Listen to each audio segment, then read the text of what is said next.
Good morning, good evening, good afternoon, good day, everyone.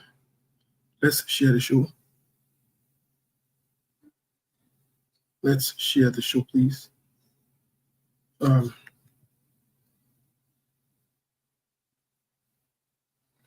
let's share the show.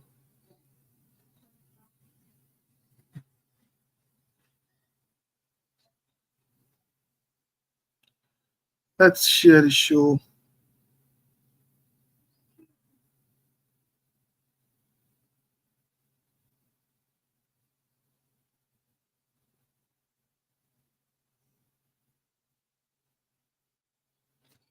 Let's share the show, folks. Good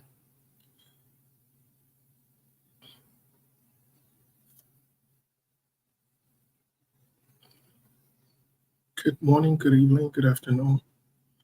Let's share the show.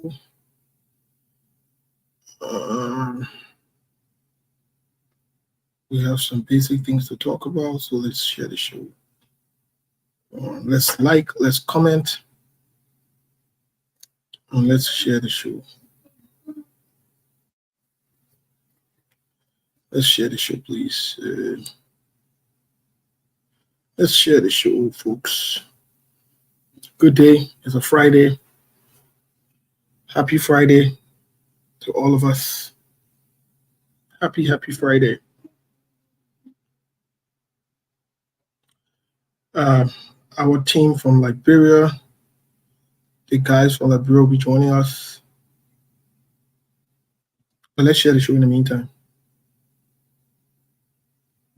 Let's see. Today is the 21st. All of you who are celebrating birthday, I want to say happy birthday to all of you. Yes, so we finally joined our team. Steve? Melbourne. Yeah, my brother. My man, happy Friday. What's going on?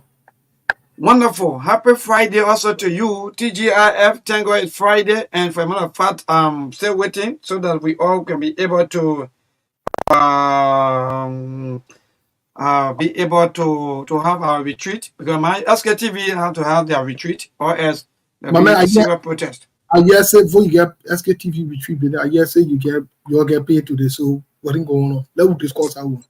Easy. What they're not putting, but they haven't know how they even get information. Look, or Steve, I'm a protesting deacon, even though they get protesting lawyer, right? My man, I want to know your Bible story then today. I beg you. And you see my don't make a lesson to me. Listen. Today I'm on for serious business. You've been playing games. You've been fooling around. You get paid today. What my call? How am I getting? You want text it to me or you want discuss it in public? Me, I don't get problem with talking anyway. You see, when you are talking, like in fact, you are talking like some of the retreat members.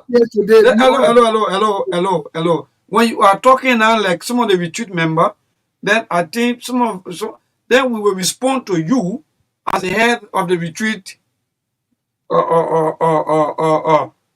that just took place somewhere around in Masorado. So listen to me and let me explain that information that it is indeed, I'm not even know if we describe it, but anyway, we'll talk beyond committee, or in fact beyond closed door. But we're gonna talk. Yeah, we're gonna go in the committee room. But I think what they kind of turn and what you will be discussing. What you want studying? What do you want to say? What do you want to say? So we gotta go in the committee room for a very talk. We can talk. You discussing like a member. Are you kind of public? You want challenge the record? I'll put on my own record. You get paid today? No, it's false. So I'll tell you now. You see, I keep telling you, let's go into a committee room. You still want to book in here. And let me tell you, I know people that who in the man. Don't argue it. Don't argue it. I get you. You say who do what? Which in the mind? I know people that who shame their man. They argue that they didn't get on first flight. They were not sitting in the VIP seat. When talking, they shame their man. Don't argue. Just go in committee room quietly and do the needed.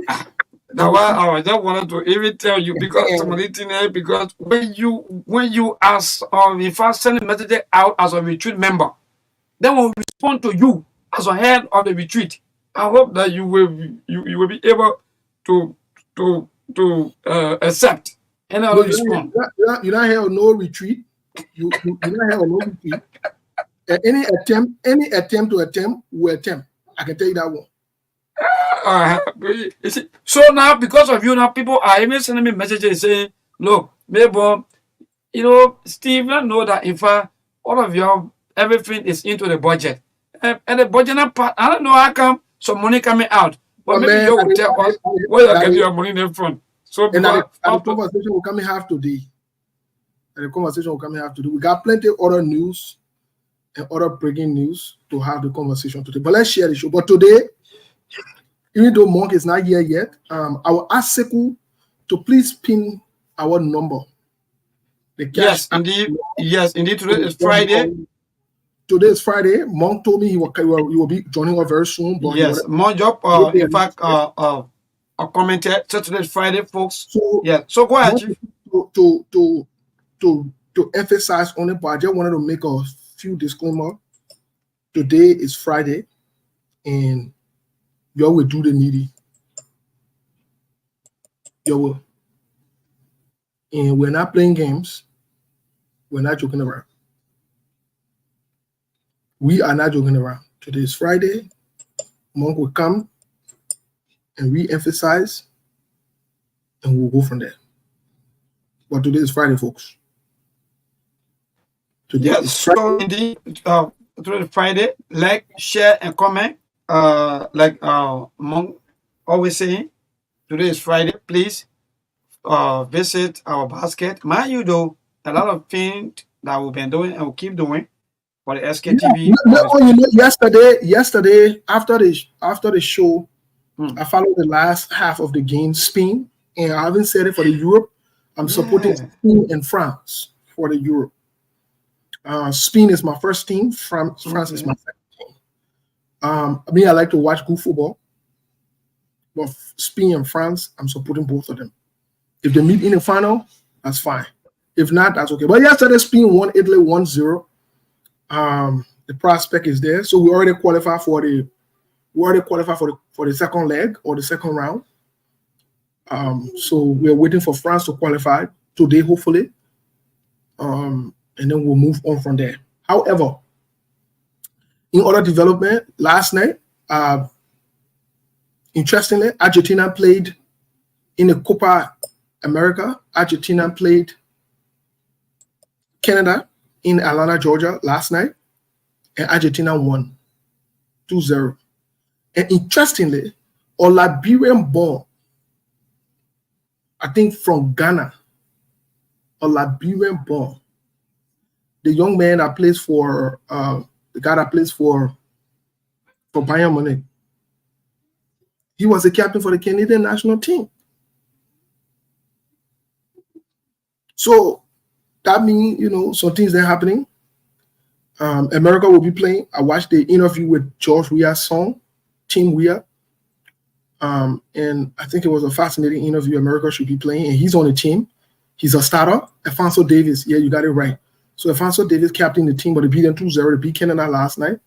And who else was on the field? Messi was on the field. Messi played. So it was a good game. Yeah, it was a very, very good game. I followed the game yesterday. So, Melbourne, things are happening.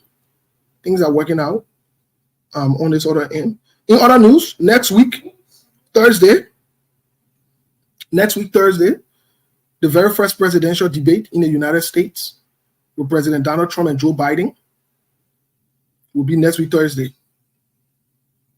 So we'll follow the debate. As we speak now, the Republicans are on the defensive. I know Monk will come. I'm hoping that he comes on. The Republicans are on a huge. They're on the defensive hugely, only because Donald Trump, Joe Biden, the Biden administration passed some strategic political policies that are meant to motivate people to vote for them. I remember Obama did the same thing. You see, in politics, you have to be strategic. You have to watch your timing as well.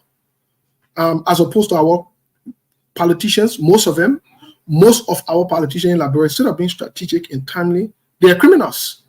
They're criminals and they're dubious. But what the Biden administration did, first thing is the border, the Republican men making noise about illegal immigrant. The men shut the border down. They close it. You understanding? So no illegal immigrant coming through again in the last minute. So that closed that other loophole. So now the Republican cannot make the case anymore that Biden now open the border and immigrants are flooding in or whatever it is, right? The second thing they did also was they passed another legislation, I think sometime this week, that if you are married to anybody in America, there's a pathway for you to get a citizenship. You will not have to leave the country to come and reapply. So you stay here now and get your citizenship. So that means Melbourne now, that girl where you been getting hotter, you know. Wow. That girl where you not want to marry. If you have married her a few weeks ago, like we were in committee room and we told you say marry. You understand? If you have married her a few weeks ago, you qualify to stay here and you get a citizenship. And then the other part too also, what are the Christian names? Netanyahu is crying right now as we speak because the Biden administration has refused to give him ammunitions. So that's more noise. So that being said, you got the Republicans who are cornered as we speak. They passing there talking funny thing in the town. By the way, Monk here, Monk, what say you about the debate that coming up? You think Donald Trump got any chance? Well, further out, Donald Trump will be debating against a dementia idiot, and he laid conditions for the debate that they should do a cognitive test, and there should be no microphone. They will get scanned because he know that the guy he will be debating against cannot keep track of anything.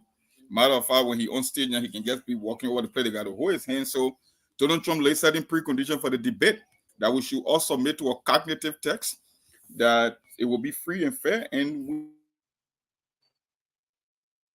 hello? But more. If Democrats can agree to that, then the debate will go on. But so you're saying you guys are planning on boycotting the debate? Donald Trump would never boycott a debate. Donald Trump debated 17, some of the best debaters in the world, like Marco Rubio, and defeated other than talking about Joe Biden. Why would Donald Trump want to boycott a debate against Joe Biden? Exactly.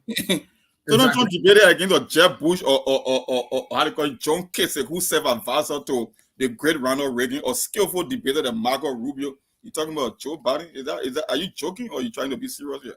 No, I'm being very serious. But Joe Biden has a record too. He was, I don't know how long in the Senate. He is a presidential candidate. He was a vice president twice before he became president. So he has a long record. And all the advisors there. So all the men who you calling a need, did I see the president there before?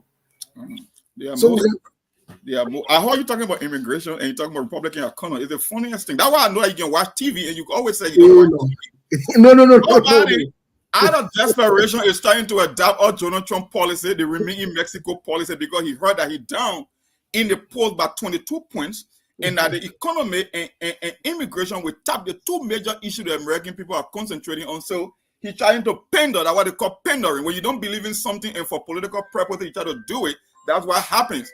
Now, but don't you think let's be fair here for one. Don't you think that's a calculative political strategy that would boost whatever you term it as, him boosting his morale or whatever it is, that would draw attention to him? You open the border for 3.5 years and they say 5 months of election, you want to close the border. The American people vote on issue. There's an ideological society. The average voter is well inclined. They ain't no food. They ain't no some third world country that you can bamboozle people and think that you can pay dividend. It's not going to work. Everybody knows that Joe Biden, since when he got to know that it's a national security issue to close the border, that people should come here legally, that when you file an asylum, you remain in Mexico, and when your asylum is approved before you come to America. Where in the world you see when legislation was passed so that they could be able to get the border issue going or whatever it is, the same Republicans got together and they killed that bill. What say you? Which Republican kid that you know of? The bill to be able to fund the whole border situation and provide security or whatever it is, and all of that. The Republican kill it.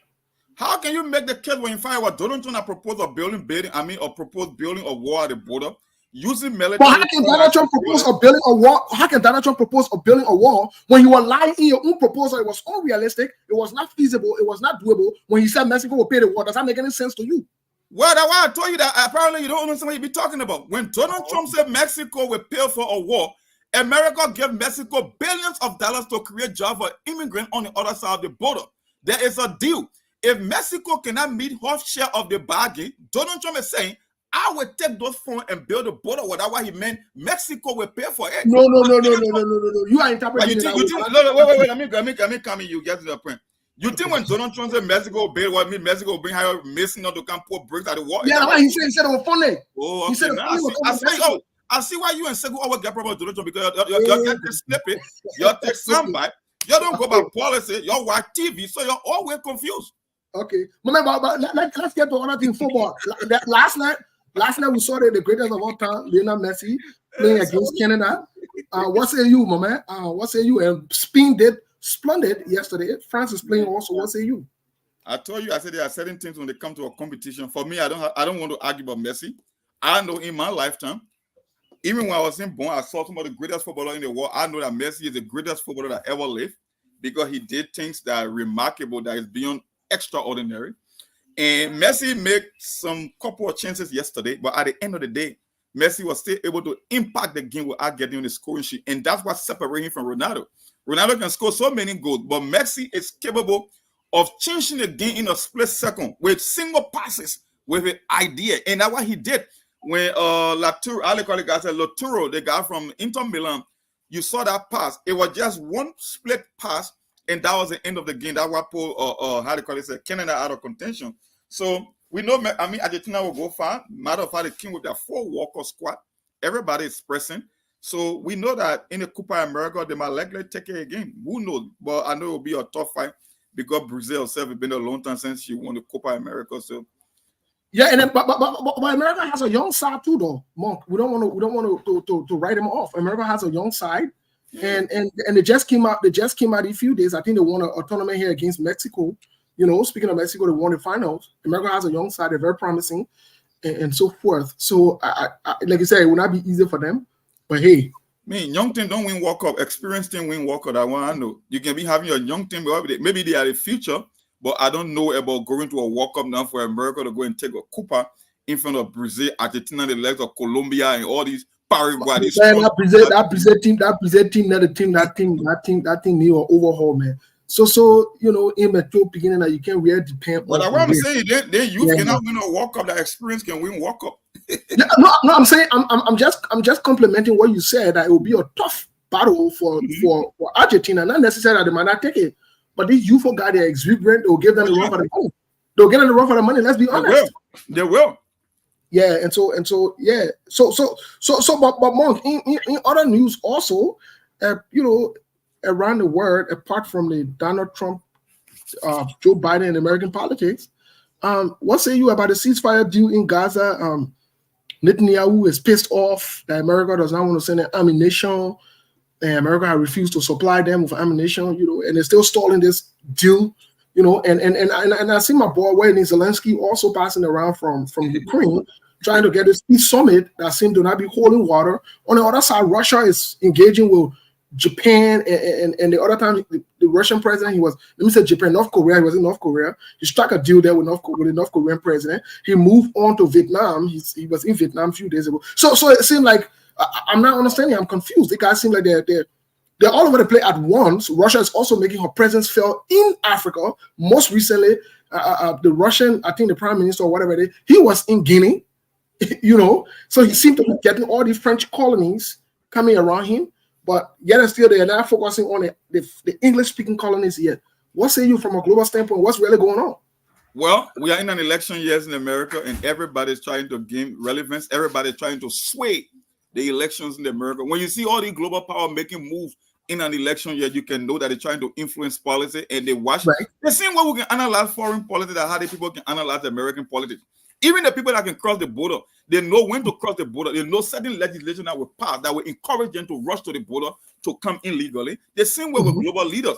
When they know that a particular president is in power and his policy favor them, they will make a move that will draw them to that particular party's policy. So whether it's Putin, whether it's Zelensky, whether it's Netanyahu, for me, I tell anybody, the people in the Middle East are not interested in peace.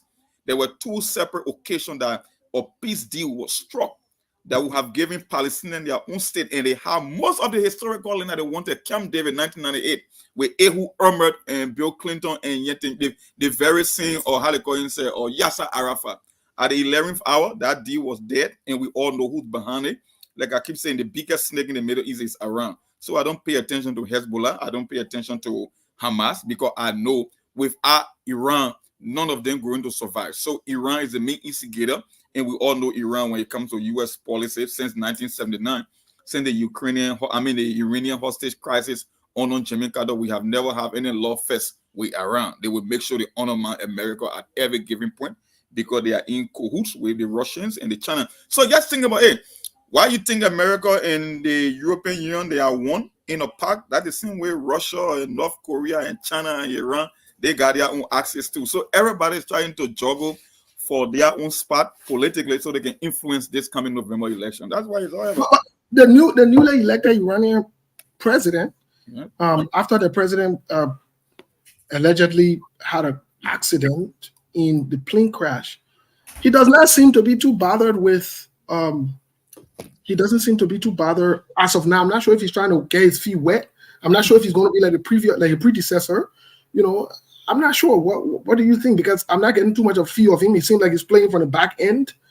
You know, but I know the policy will remain the same because nothing going to change. When the spiritual leader or the supreme leaders control, I don't pay attention to when they say, "Oh, Iran president, Iran prime minister." Like, no, you're joking. Iran is a theocracy. So I could care less about those jokers. They just there in name only. The people that run the show, the people that call the shot, are Khomeini and his bunch of religious fanatics. They are the one that call the shot in Iran. Whether you president in Iran, whether you prime minister or nothing, because it's a theocracy. Iran decided to get rid of the Shah in 1979 because they wanted a theocracy.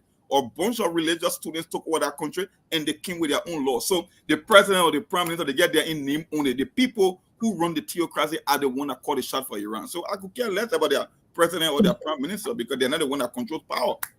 Thank you, Monk. Mr. Kane, how are you? Welcome to the show today. I'm good. How are you doing? Yes, Mr. Kane, can you please pin the number? I know I made the first announcement. Monk is on. Monk reminded me to make sure that we are on top of it today. Can you please pin the number before we even get into the local politics in Liberia? Also, in other news, Representative Chris Smith, his office has responded. We will also bring you that on the program today. Has responded to the appointment of Councillor Masakwe as the director or whatever position Joseph Boakai appointed him as to spearhead the office of the One Economic Crimes Court in Liberia. We'll get his response on here. We'll also discuss that in other news. A lot of things happening in other news around the globe. We told you yesterday here in other news that it was confirmed that Joseph Boakai has written. We got serious confirmation. They're trying to keep it on a cover, but President Joseph Boakai has written the UN General Assembly, basically the UN, asking them for the request to help or to assist with the War and Economic Crimes Court. I'm not sure if he told his friend if Prince Johnson and other men are aware. I don't know if that cat water draft fee. I don't know if that it will be on board. We'll discuss all of that, in brief here. Very, very soon we'll get take on it. But quickly, I know we already welcome Mr. Khan on the show. Let's get to Melbourne for quick updates in Liberia, and then we'll get straight into the program. And Melbourne, what is going on in Liberia? Quick. So indeed, we move with speed. Thank you so much. One of the major things that is happening right now back home, and someone will say, thank God, it's Friday, TGRF, and the SKTV people, we are planning our retreat. So let me let the public know that Sekou, Bizena Monk, and Steve, they are planning retreat for the SKTV, for the team. So yes, indeed, one of the major news here in Liberia is we got no retreat that coming from SKTV. I don't know about any retreat. So what kind of retreat you talking about? Oh, Wait, let me finish. Guy who retreat in planning. Okay, let me finish. So yes, the House of Representative, or some will say the lower house today, they were seen today in Margibi County, to be specific, in the Farmington Hotel on their reform or the reform retreat, or someone will say, because they're having a reform according to them. They were seen today in Margibi County to have their reform, and which of course they were, in fact, they are still there. We don't know as to how long they're going to last for, how many days they're going to be, but the information that we are getting, the lower house is in Margibi County, or our lawmakers, or the House of Representatives, they are in Margibi County, or having their reform forum, or their forum for reform, according to them. So indeed, so far so good. Apart from that, some of the trading news that have been on throughout the week, like the House of Senate retreat, there are a lot of mixed reactions, and the public have heavily criticized the House of Senate for doing what they did quite recently in Buchanan, Grand Bassa County, and other senators have also been replying. Each other, the latest one have to do with Senator Edwin Murphy Snow, according to the information that we got, were also replying to Senator Amar Kone about his his part of the money that he carried back to the Central Bank of Liberia, or the Liberian dollar portion, that indeed that's not all of the money, but right, if you want to do the right thing, according to Senator Edwin Murphy Snow, Senator Amar Kone should take all of the money that been given to him and carry back to the Liberian government cover, or to the CBL. That means he stand for what he really stand for, but how be it, what the way you proceed is not the right way, according to Senator Edwin Murphy Snow. So indeed, so far so good. Steve, Resident Morgan, Seku, apart from some of the news, the Walker Code set up. Indeed, there are also people that are hitting the nominees, especially Councilor Masakwe, that he qualify, he well to do the work. And yes, so far these are some of the news, some of the happenings back home. Okay, thank you so much. We'll touch on that. So in other words, Senator Snow saying to his friend Amara Kone, that his fellow colleague Amara Kone, that he might not only care elaborate that about the US into should care about. Anyway, let's get into our general conversation for today first. Our topic here. Just for today, I know we were supposed to promise that we're going to have a certain topic.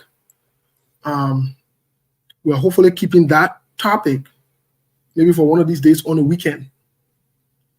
We're going to do on the weekend where everybody home, because we don't want nobody say, oh, you had that conversation, you're not there, and we're not available that weekday, you're no people working. So when you say now home and you're chilling, at the time we'll bring that topic.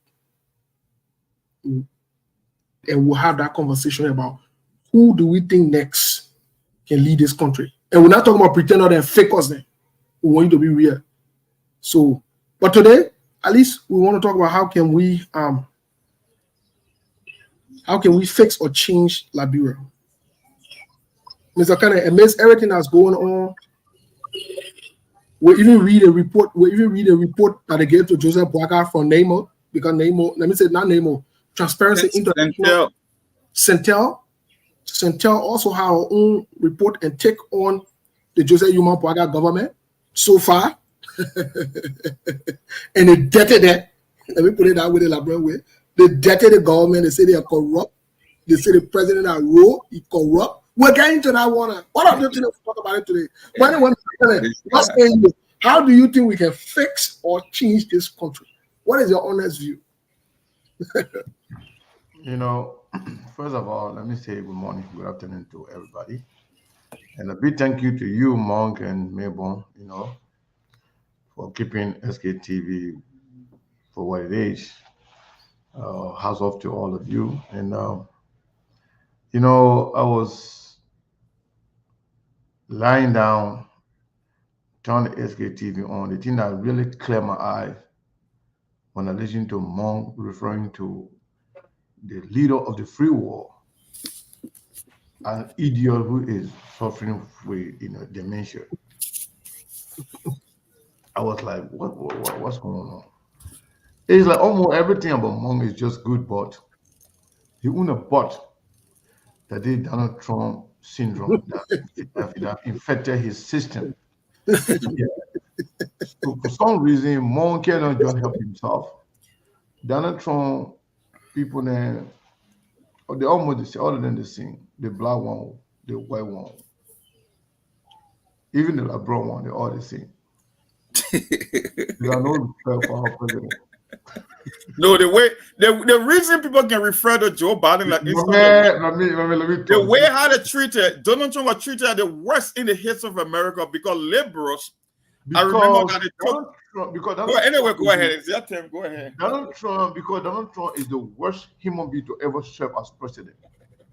The man, everything about Donald Trump, everything that been done to Donald Trump was everything that been done to Donald Trump was self-inflicted, and you know that. Nobody told Donald Trump to cause women and tell them say you can grab them by their whatever. When they like you, they let you do anything. That was 16 years before he ran for president. It doesn't matter. It doesn't matter. Monkey will never leave a black him behind. Nobody told Donald Trump to stay on the debate stage and said, I can go on Fifth Avenue right now and shoot 5 people. I will not lose a vote. Donald Trump, everything that he did, nobody asked Donald Trump to call the Secretary of State office in Georgia to tell people, beg the people for vote that he didn't have. Nobody told Donald Trump to go and incite his supporters to go and take over the Capitol building, threatening to kill his vice president. Donald Trump got mental problems, you know that. Nobody in their right mind can even look at Donald Trump to be somebody for president. But that's what democracy is all good. Donald Trump you talk about Donald Trump being one of the best debaters. Donald Trump is the worst debater. All Donald Trump does on the debate stage is comedy. Calling people names. Calling people bye-bye names, people can laugh. Referring to somebody, little this one, little Michael, cricket this one, name calling with no substance. Everybody that voted for Donald Trump cannot tell you, say, this is exactly the policy for which I really, really support Donald Trump for. But again, are you serious, bro? Yeah, I'm very serious. How people voted for Trump? Because I can give you 15. People voted for Trump because let me say something.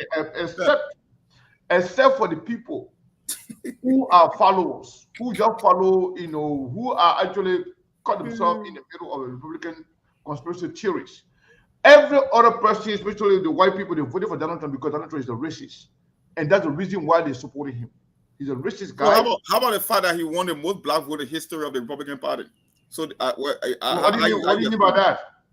No, Donald Trump got more black votes than any Republican president in history. Let me tell you something. Let me tell you this. Donald Trump, beside Joe Biden, Donald Trump got more votes than any other president in the history of America. Yeah. So it goes across the board. It's about the amount of people that participated in the election. But at the end of the day, Donald Trump carried that number. The reason is because there are a lot of slaves who had a slave mentality and they believe they are even better than other black people. We know that. So some of them, they don't even see themselves black enough. There are people who with a slave mentality that will always support their masters. And with the Democratic president had a slave, so how can Trump? So the thing is, Donald Trump, the policy that Donald Trump is boasting of was set up by Barack Obama. Obama infused all the money into the system, and people say, you know what, Obama will infuse all this money, but the benefit to the country will not come in, it will kick in the next government.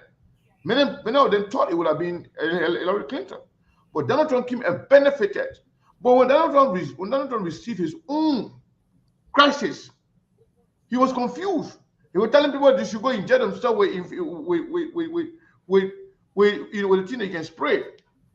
He was telling people, in fact, the thing that he was thinking that the whole or what you call it thing, the whole coronavirus thing was a joke. You were calling it Kung flu, you call it Chinese flu. Millions of Americans were dying when he was joking about it. So Donald Trump had his own problem in his head. He couldn't even solve it.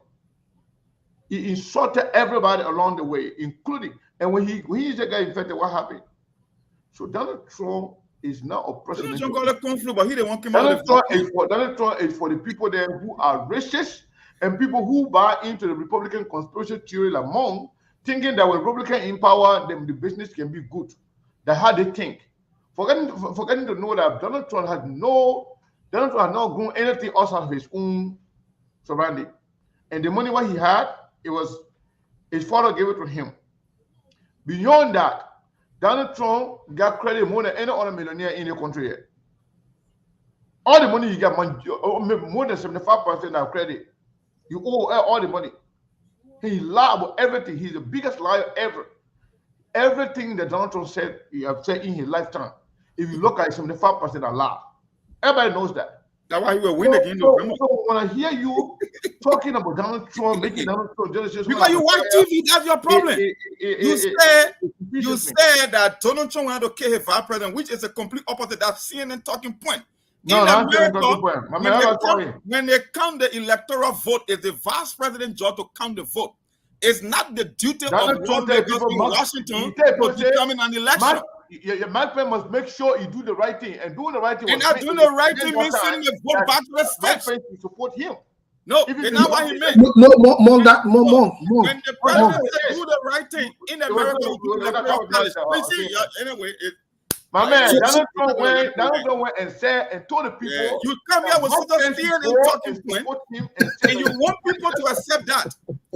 Yeah. Politics.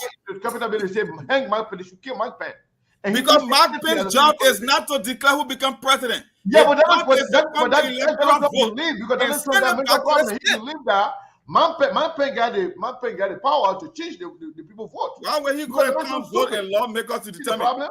The man is stupid. The man, because he got money, he's so arrogant. He feels everybody. And you got certain group of people who are KKK people. You call them the Ku Klux Klan people who motive is to get rid of other people who are not white people.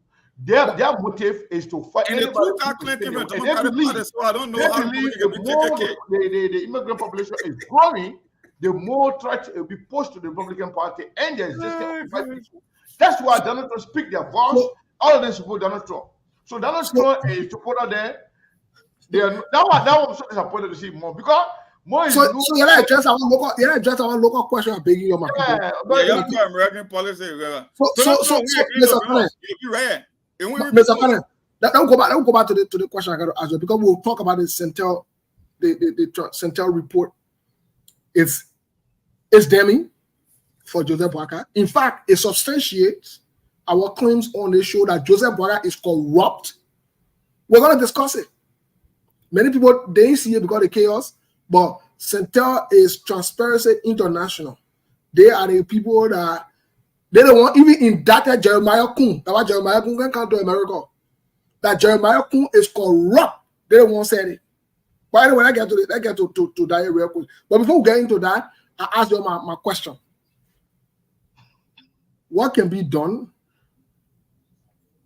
to fix or change Liberia? What can be done? Just quickly before we get into the Centel report, Mr. Kane, what say you? What do you think can be done to fix or change Liberia? To change Liberia? Yes. Fix or change. The voter got to vote based on issue.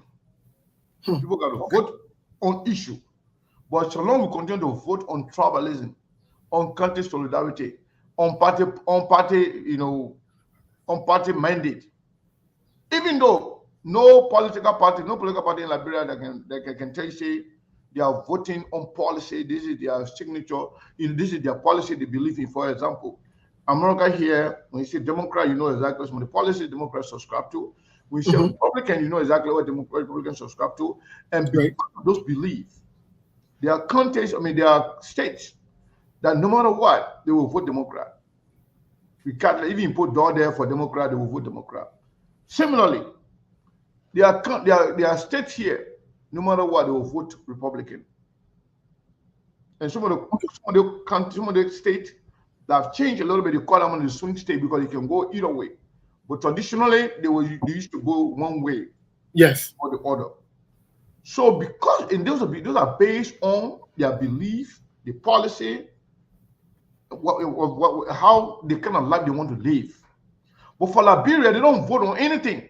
They vote on being with the slave mentality. They vote on because of tribalism. They vote on because somebody who controls them, who control their belly. So the day Liberia people decide to vote on issue, for example, they vote to say, you know what, let's vote. Let's have somebody who will, make our country respected again, who will come and invest in private sector jobs, who, will give us job, somebody who will come and prioritize, sanitation, somebody who will come and prioritize, clean drinking water, safe drinking water, clean drinking water, somebody who will come and make sure you electrify the entire country, somebody with that with the ability. If people vote on that, people start begin to vote on that in Liberia, that's when Liberia will change. But some people continue to vote the way they are voting right now. Voting for somebody saying that even though the man is in a casket, will vote for him. That means you're not voting for anything. You're just voting with your anger.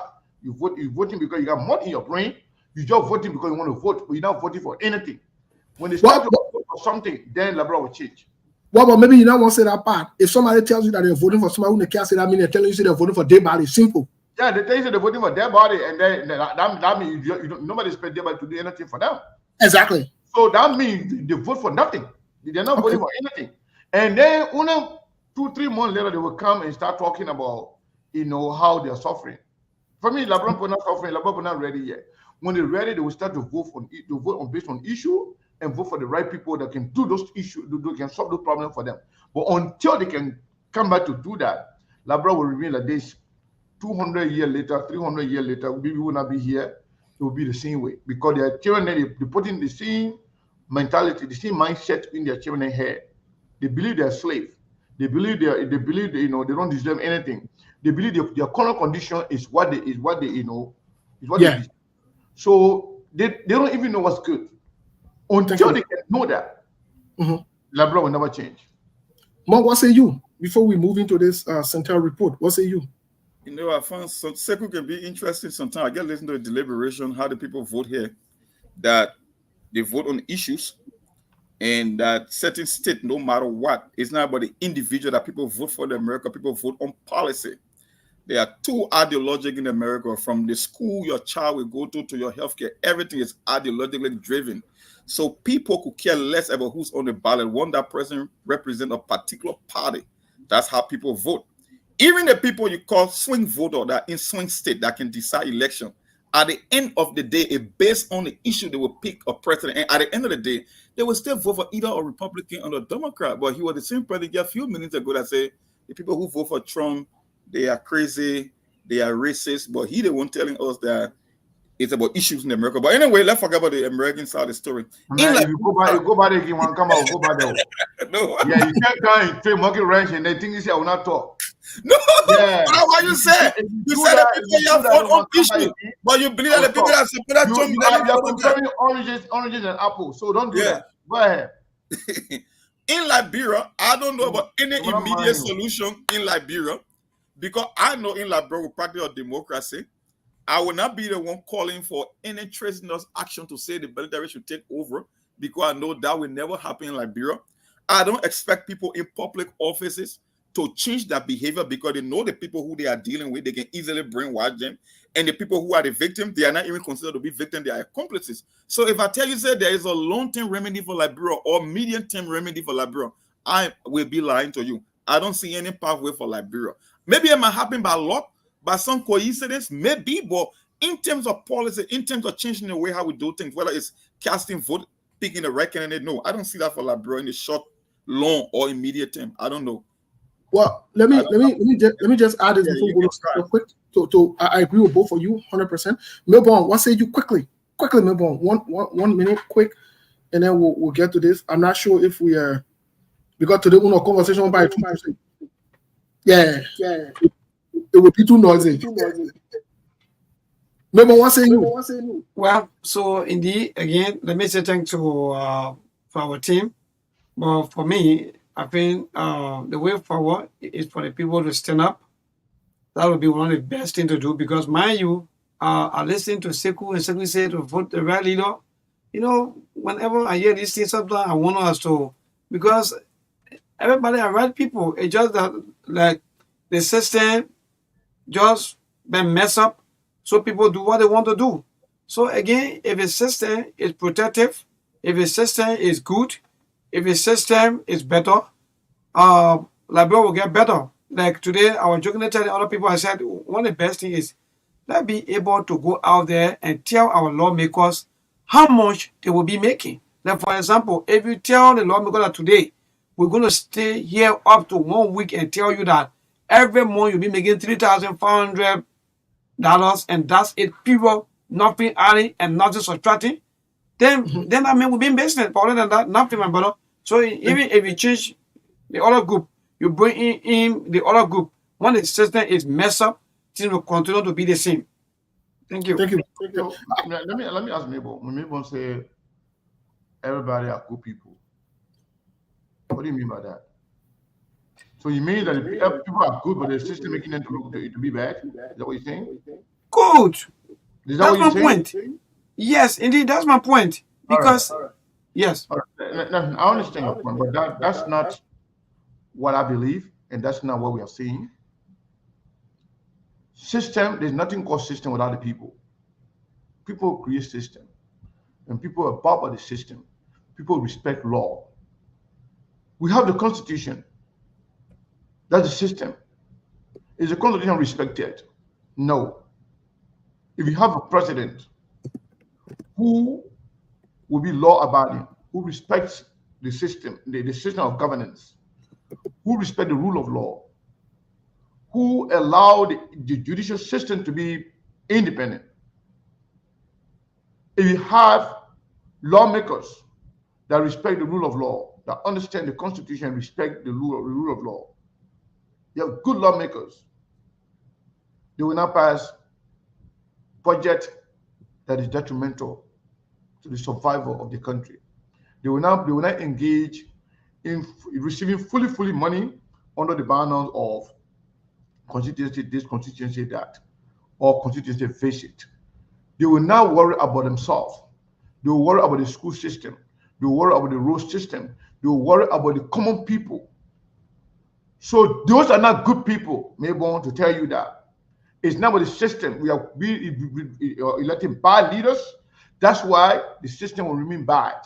If you elect good people, they will create a system that can work for the people in the country. Thank you, Good people create good system. Bad people want the bad system to remain so they can continue to leverage and corrupt the people. And instead of people blaming down, you put the blame on the system. The system is there. The laws are on the books. Why is it that they are not respected? Joseph Boakai, who is now talking about this and that, Joseph Boakai been violating the law. So the system is there, and the system is a good system. But the implementation aspect is what's missing, and that can only be done with good people being elected, not those bad people and corrupt-minded people that have been elected.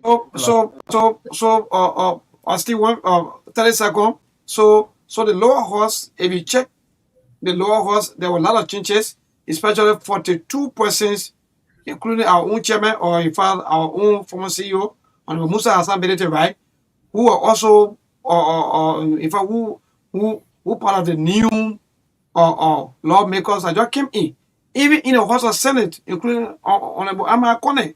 So I agree with you.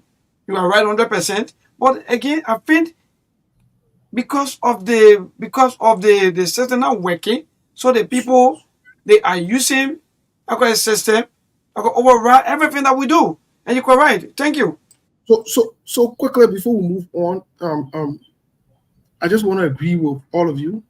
And to Milburn's last point, yes, they elected new leaders or new representatives and senators, but first of all, go check who are the heads, who are the leaders. Imagine you got Fanatic Kofa. Fanatic Kofa is a criminal for America. Fanatic Kofa in America, a record is a criminal. Fanatic Kofa get criminal record in America. That the one we take to go make speaker. You take somebody like Thomas Fala, who you were just few months ago criticizing, and they were calling him ATM machine when he was running against Delon. And you tell that when you made assistant speaker, this is Thibault. All these corrupt-minded guys, you put them all the leadership, and you say the country will be good. Then you tell Yomli Kanga Lawrence, who were in the Senate, she was in charge, she was one of the leaders in the Senate, and not about Chia Wong. Corrupt as nothing. You take all the people you made a leader, and then you also sit down, you say the challenge will change. No, the system is not the problem. The system is not the problem. There are two things that are the problem. And our major problem here, the two things that are the problem is our people, the people who vote. I want to say it today. I don't blame the lawmakers. I don't blame the people that vote for. I don't blame Joseph Boakai. I blame the Liberian people, the voters. First of all, they are too timid. And they got their mind wherein. I don't understand. Like Mom will say, there is no righteous anger in them. When do you get pissed off? When do you stand up? When? You're telling the about Joe, we are the king. They exploited and looted our country. Day life in front of y'all. Kill professionals. You say, oh, wait for 6 years. And God will come. And Jesus will say this. And then go pray for the nation. I hear one other one call me. July 20th coming, we want spending time with the Lord the last 3 days. We spend time keeping the nation for the Lord. I told him, I said, you crazy. That means you'll be on keeping the nation for the Lord. I said, waste my time, keep myself hungry for stupid people who refuse to do what is right. You think I got time for that foolishness? In Kenya, the people stood against the government in a few days because they hiked the price. Guess what happened? The government bounced back and changed the price. You got to corrupt people that say that what you so disrupt what they're doing so you can get vexed. And you sit there and say, I won't pray. I don't get there when they feel that they should be defending them.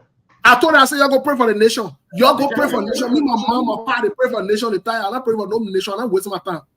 So that the people are our problem. Until our people, look, there's nothing wrong in voting. So, Steve, tell us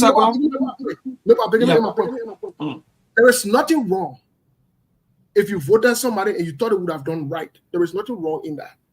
But even if they start to do wrong, it is not your responsibility to hold them accountable. Why come back and make excuses for them and defend them? Why? This is the issue. So our people are the problem. Until they can change their mindset, until they can stand up to the criminals and the cocks that they elected, we are going nowhere. And God is not coming. God is not interested in. In fact, God is not interested in that. God is not even interested in that. God is interested in people who stand up and speak for themselves. But make a person. Yeah. So quickly, so tell us to your last talk about maybe people coming in, maybe to be defended. I agree with you 100%. But are these people who are coming in to defend these criminals? Are they the real people, or maybe are they in majority? I will tell you here no. But again, because why? Few people speak, so sometimes we feel that yes, maybe the people have to know. But the majority of the people sit back and cry and think about why they even voted. Like for example, now, my talk come back to Senator Davos didn't. Well, Senator Davos didn't heavily promoted on all platforms, even for the US. Well, now Liberians, they even supported him to become senator. Today, where is he? Where? On criminal bench. Okay. So now should we shift the? Maybe I need to work on your stuff because we're getting some feedback. I mean, the feedback too strong for all. Yeah. Maybe when you're talking, when you're talking and then we're talking, the time the feedback can come. When we're talking with your meter, the feedback will not come. But if you want to make the conversation interactive, you got to make sure you work on that system so that way you can. Yeah. So when responding to you. Because I like for you to be part of the conversation. But for some reason, but want to prove to the Liberian people that this government is corrupt, starting from your president, the president that you elected. Some are not elected him. Some are told you before. We want to prove it to you that he is corrupt, and I'm all saying it. Maybe Mo will help us to read it quickly. We'll read 1 or 2 paragraphs here, just so you'll see how they've been corrupt. The article came out today. Africa. Carry that. Yes, and the caption there is not matching anti-corruption commitments. Monk, I beg you, can you help us? Okay, hold on. Let me see. Because The Centel report, they were carried by Front Page Africa. You're right. I saw it this morning. yeah, I think it's in your inbox there. Yeah, I think I will get it real quick. Just 1 second here. I got it. All right, here we go. The Center for Transparency and Accountability. Yes. There's a story from Front Page Africa. Say the Center for Transparency and Accountability in Liberia, Centel, said the first 100-day plus Joseph Boakai presidency has been marred by allegations of corruption. Centel is an affiliate of Transparency International. It's an anti-corruption monitoring report on the Boakai administration 100-day plus says allegations of corruption have emerged. The Centel report revealed that Boakai, prior to his inauguration without constitutional authority, requested funding from NASCAR for the release of 5-lane cruiser SUV, each of which valuing at $117,000. This action considers the misapplication of public funds has sparked intense public criticism. Stop more. Stop. Don't tell our people. And NASCAR that for the NASCAR pensioners fund. And the people there, when you work your pension, all the pension of people, the people who pension your retirement, even Joseph Boakai, he said retirement money will be over there. Yeah. When Joseph Boakai was not even there yet. And he tell the people say they take money from there and give it to him. Yep. Okay, go ahead. We're starting this one. Allegation exhibit number 2. According to Central President Boakai has been accused of bribing legislature in a bid to influence leadership at the legislature. There were reports that the president's nephew and officers in charge of the Liberia National Oil Company local, J. Kabakoli, disbursed $600,000 to contractors on unquestionable circumstances. That exhibit number 2 from Centel's report. So first of all, that's nepotism because Joseph Boakai appointed his nephew J. Kabakoli, and J. Kabakoli we know his history of being very shady. That's 600 United States dollars. You're listening? 600,000 United States dollars. Almost half of $1 million. More than half of $1 million. More than half a million. More than half of $1 million. 60% of $1 million. Yep, exactly. Go ahead. Exhibit number 3. Public Works Minister Roland Giddens admitted to violating the procurement law by awarding road maintenance contract valued at $22.4 million without a competitive bidding process. Giddens and some officials of the executive have already begged for mercy. Can you imagine that? The report also captured the 285 pieces of earth-moving equipment believed to be given to the Boakai administration as part of a deal with Guman Corporation for exploration of the Wologisi Mountain. The government has, however, denied that such a deal was finalized. It documented that the president has taken some important steps, such as appointing officials of the ombudsman, and suspending Stanley Ford, Director General of the Financial Intelligence Agency, following report of his involvement in money laundering. He has, however, so far failed to hold his public official accountable. For instance, without releasing investigative funding into circumstances surrounding poor planning of the inauguration and allegation of mismanagement of another $600,000. That was the one that will be sent to all the various congressional districts for the celebration. That one too was stolen. And that one you got a chairman there. The chairman was involved. And what the other lady name? What her name? Who played it? The one who said name on it. Okay, go ahead. Then the second aspect of the report talk about appointments that were characterized by delay. The Constitution of Liberia giving the power to the president to appoint officials to the executive and judiciary branch pending confirmation of the Liberian Senate. While the exercise should be executive swiftly to get the government running effectively, this was not the case. Central report that there were notable delay in the appointment nomination of most positions took place over 3 months period following inauguration, and in some cases were sparked apart by weeks. Some appointments were not publicized. There was lack of transparency regarding appointment revoked by the president, thus undermining the public right to know, which means they didn't follow the constitutional requirement even when it came to appointment. Then let me just go further. Let me just skip some of them. The next one was recommendation. Center call for more robust, timely, inclusive action and effort to dealing with corruption and other core governance, transparency, and accountability issue. While we acknowledge few notable fair effort on the part of the president's administration, we need to do far more much his commitment with his deal. Liberians need to see well-resourced, robust, and more independent LACC under his watch, giving this bold anti-corruption commitment and promises. Center is saying that even though we are Transparency International as well, the one that the government has at her disposal, which is the LACC, Joseph Boakai himself undermining them. That's just what it means. Okay, thank you. That's another aspect. More, I beg you, that thing do plenty. Because It's a long thing. Let us stop it there. Let people get the idea, you know. So my people that are there. First of all, before we get to the panelists to hear their saying on this report is disgraceful, it's damaging, it's embarrassing for a man who spent almost all of his years, quote unquote, 42 years, 25 years, whatever years, in public services. Second to the presidency of the republic, the man who is claimed to have the experience, the knowledge, and so forth. This is embarrassing. But let me turn it over to the rest of the crew and hear how to react to these. Sekou Kuma, you just joined us. What is your reaction? Let's try to do 1 minute because we got a lot of things to cover, 1 to 2 minutes each. We got a lot of things to cover, guys. Yeah, let me just keenly listen first and then grab the concept because we just got the network in the county since this afternoon, no Lone Star network. Okay, that's fair. Quickly, I don't want to jump to the other Sekou before I confuse our viewers. So let me come to you now. Go back to Monk and then Sekou and then Sekou then come out. What is your reaction?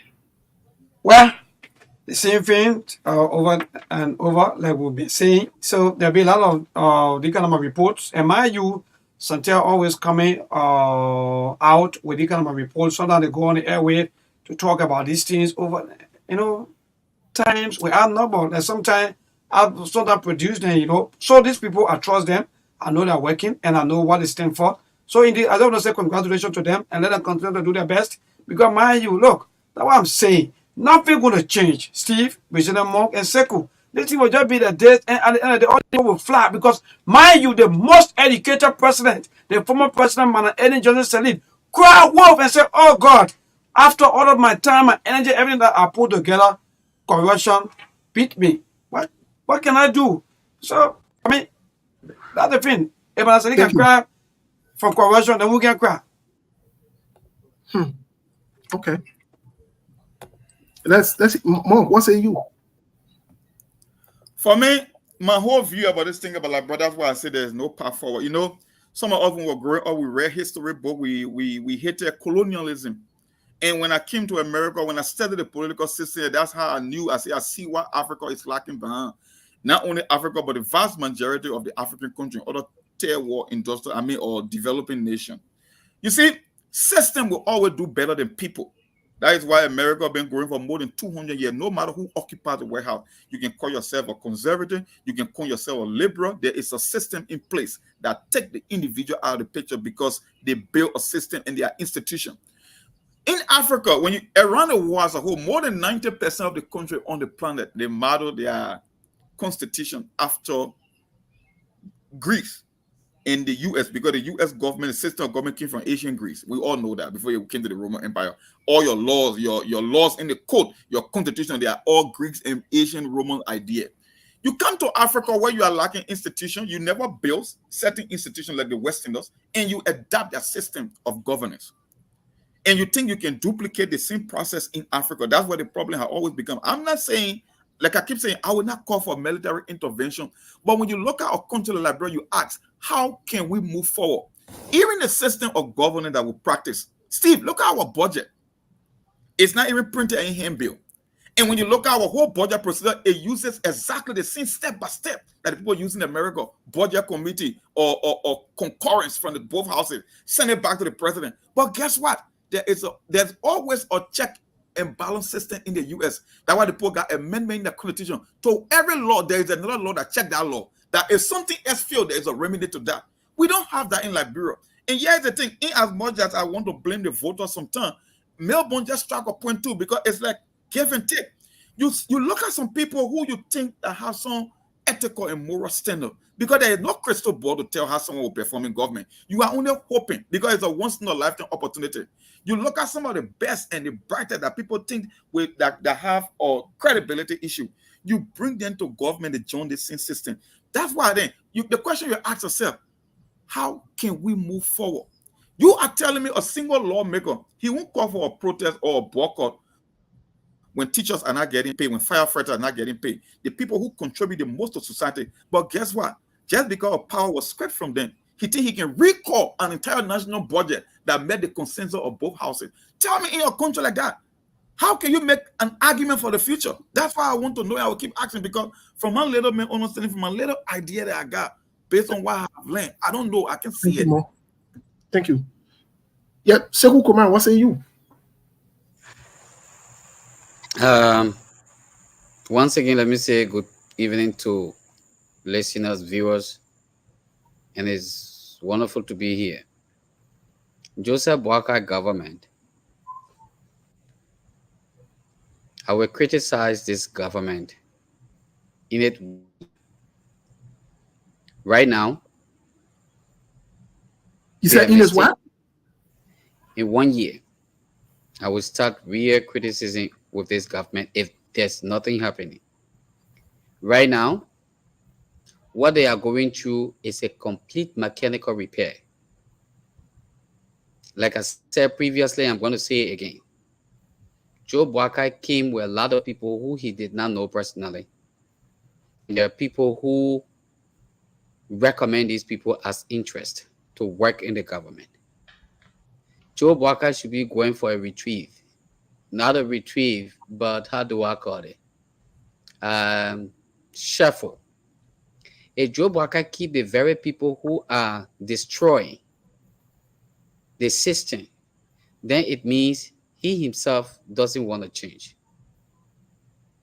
If Joe himself keep those people there, take for example, the man who couldn't account for 22 million. There are ministers, there are directors who are messing up on everyday basis. If those people are kept there after the reshuffle, then we know that they came to gain what they lost in the last 6 years when they were not in power. Let's come to the legislature. This is the branch of government I expect things to happen. This is the branch of government I expect real check and balances on the executive. But instead, the legislature themselves, they are seriously after themselves and seeing what they can get apparently for re-election in 2029. Now, the pressure is not going to be on them. The pressure is going to be on the Liberian people. Like Mon said previously, instead of these people saying we will boycott because the people who voted us, they are not getting paid on time. The people who put us in this place, they are not getting what they're supposed to get, so we are not coming to work. Only because the government was not able to release funds to them at a point, they are threatening to shut down the legislature. So, there's a problem with the legislature. There is a problem with the executive. For the executive, Joe is the one who's supposed to use his presidential power that was given him. And that power cannot be compared to any government official in this country. He needs to use that power wisely. If he can't, it means he's leading this country into jeopardy, and I will start criticizing him in it 1 year if the government is not set absolutely. But I do believe that something is going to happen. So quick question before we talk to Sekou Koman. Let me just ask you this question just for record's sake. You said two things that caught my attention. The first thing you said, you're not criticizing the government because the government is making mistake. I say I am not going to criticize them right now. Because they're making mistake. Because I know that there is mistake and everybody is saying it. Those mistakes can be corrected in 1 year. If they can correct all the thing what you read, the 22 million Joseph Boakai asking NASCAR to release money when he was not even inaugurated. He does not even have the power to do so.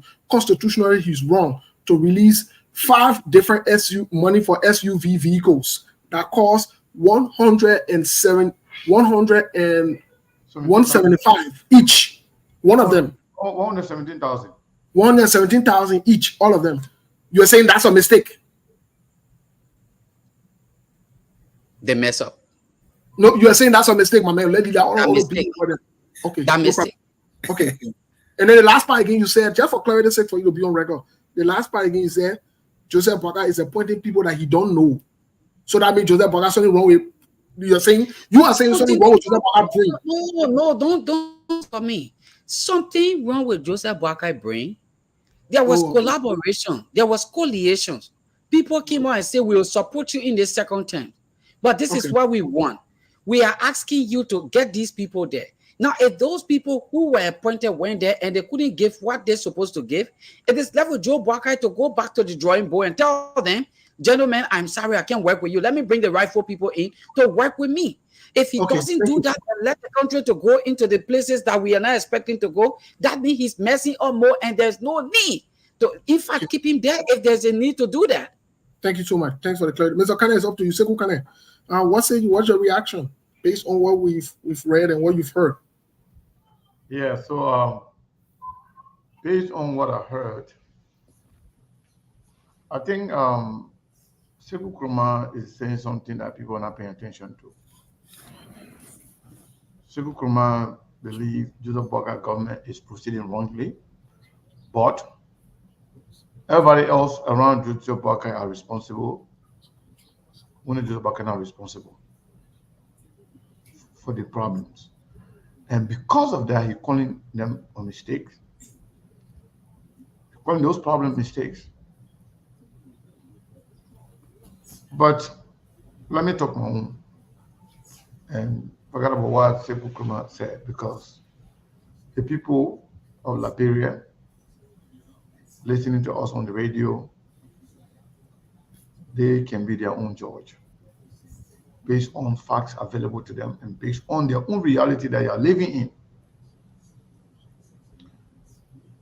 What I can tell you, Joseph Boakai government started run-footed, and there's no end in sight.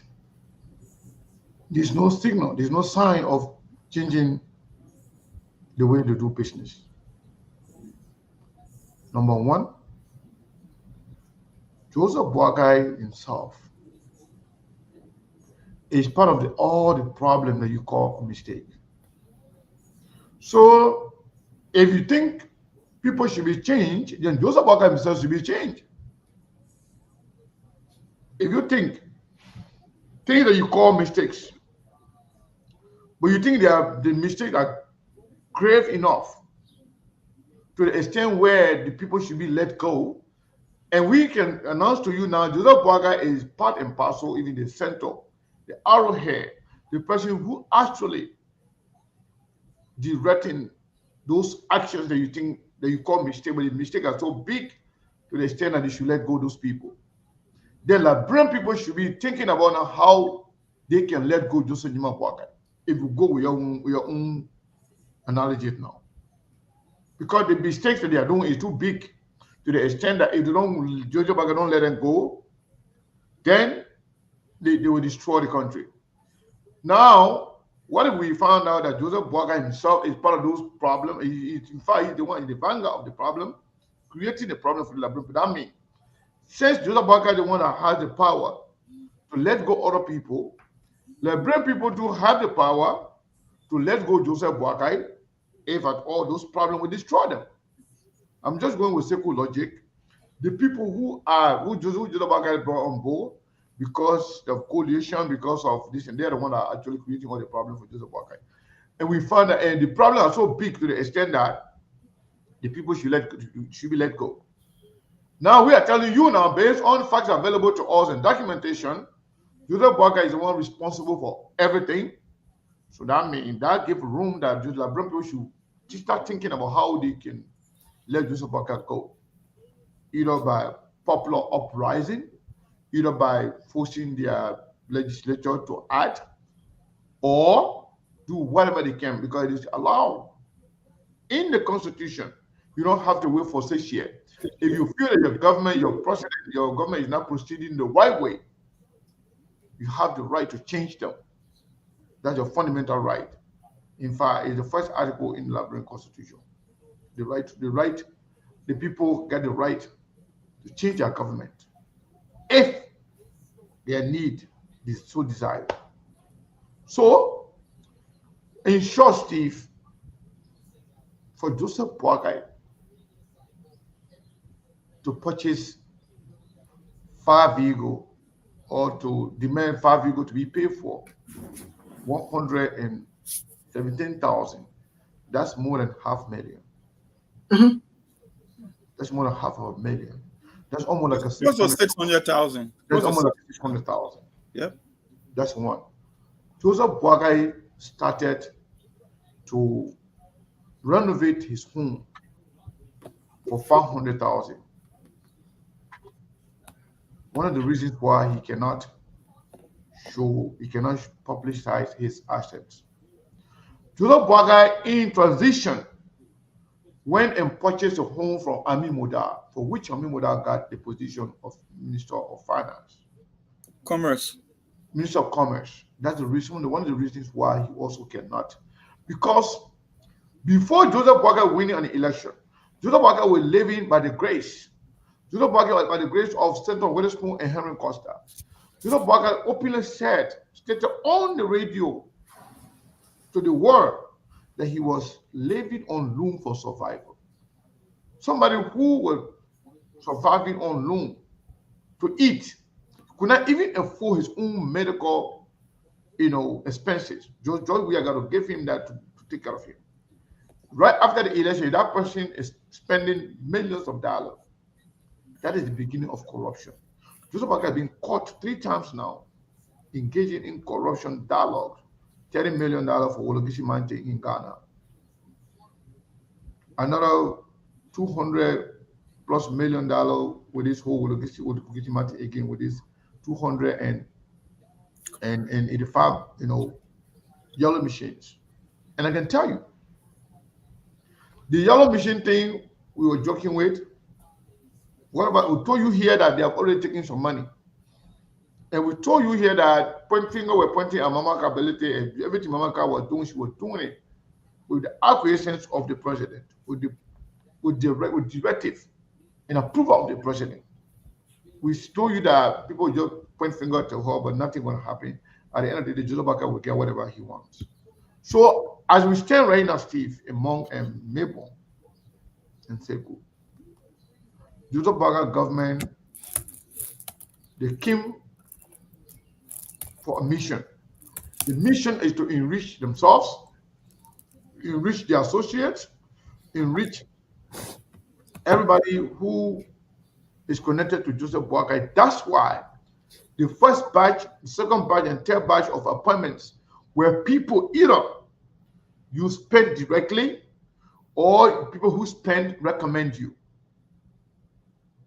It's all about money. Jacob Akoli said he's going to be a millionaire in 3 months when they take over. Jacob Akoli was appointed to NOCA, the National Oil Company. Joseph Boakai's son is one that got the shot, mostly on many appointments. We're getting 30% kickback on a monthly basis. Joseph Boakai government start to self-destroy right at the door. All the corruption you're talking about, 22 million in this and that, it's not the House of Representatives. It's not the Senate. The Senate people, then, we already feeding with them. They are corrupt. And they only got elected to go there and make money for themselves, enrich themselves. But who is giving them the opportunity is the president. Money is coming from them. They control the money. The money that Senate presidents are taking is coming from the executive, the finance secretary, the central bank. All the revenue coming in the country, they are the ones that are collecting the money. They are giving to those guys because they want to take a big chunk and give a piece of it to those other guys, and they will take it. So the entire country is just destroyed, is corrupt. The only thing that can change Liberia will be popular uprising. People standing up on the street, say we're not moving until what we want happen. I'm not sure if that will happen in Liberia because we got a lot of people who are sycophants. We got a lot of people who believe that, government people, then they own them. The government people own their life. The government people decide how they should live. So they are afraid to even speak out, let alone. That's why Costa became a hero in Liberia. You don't have many people in Liberia with the boss. You don't have many people in Liberia with the spine. Not even to mention government officials, but ordinary people. Some of them, they be talking behind the scene, they'll be murmuring right now. By the time you stand on the street and they say, like, they will start chanting behind you, hero, hero, hero. Their own life they are living, they don't consider that. But they're looking for somebody to be hero. for them.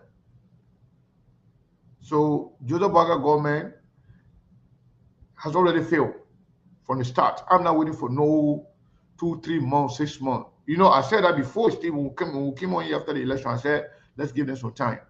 But they're showing no sign of making things better. It will get worse. And they will reach themselves, they will get what they want to get, while other people waiting for 1 year or 2 years or 3 years. Okay. Well, before we go to the lines, I just wanted to ask this question because we're talking about the executive. I wanted to ask this question. One of our laws in the country states that before anything become law binding and before it can even be carried out, it has to be printed in handbill and published.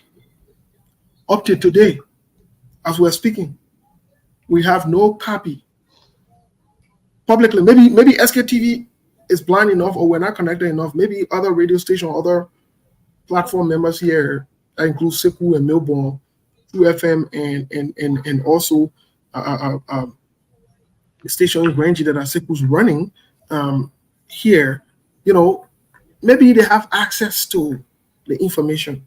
But up until today, SKTV has no access, has not seen the budget, and so are many Liberians.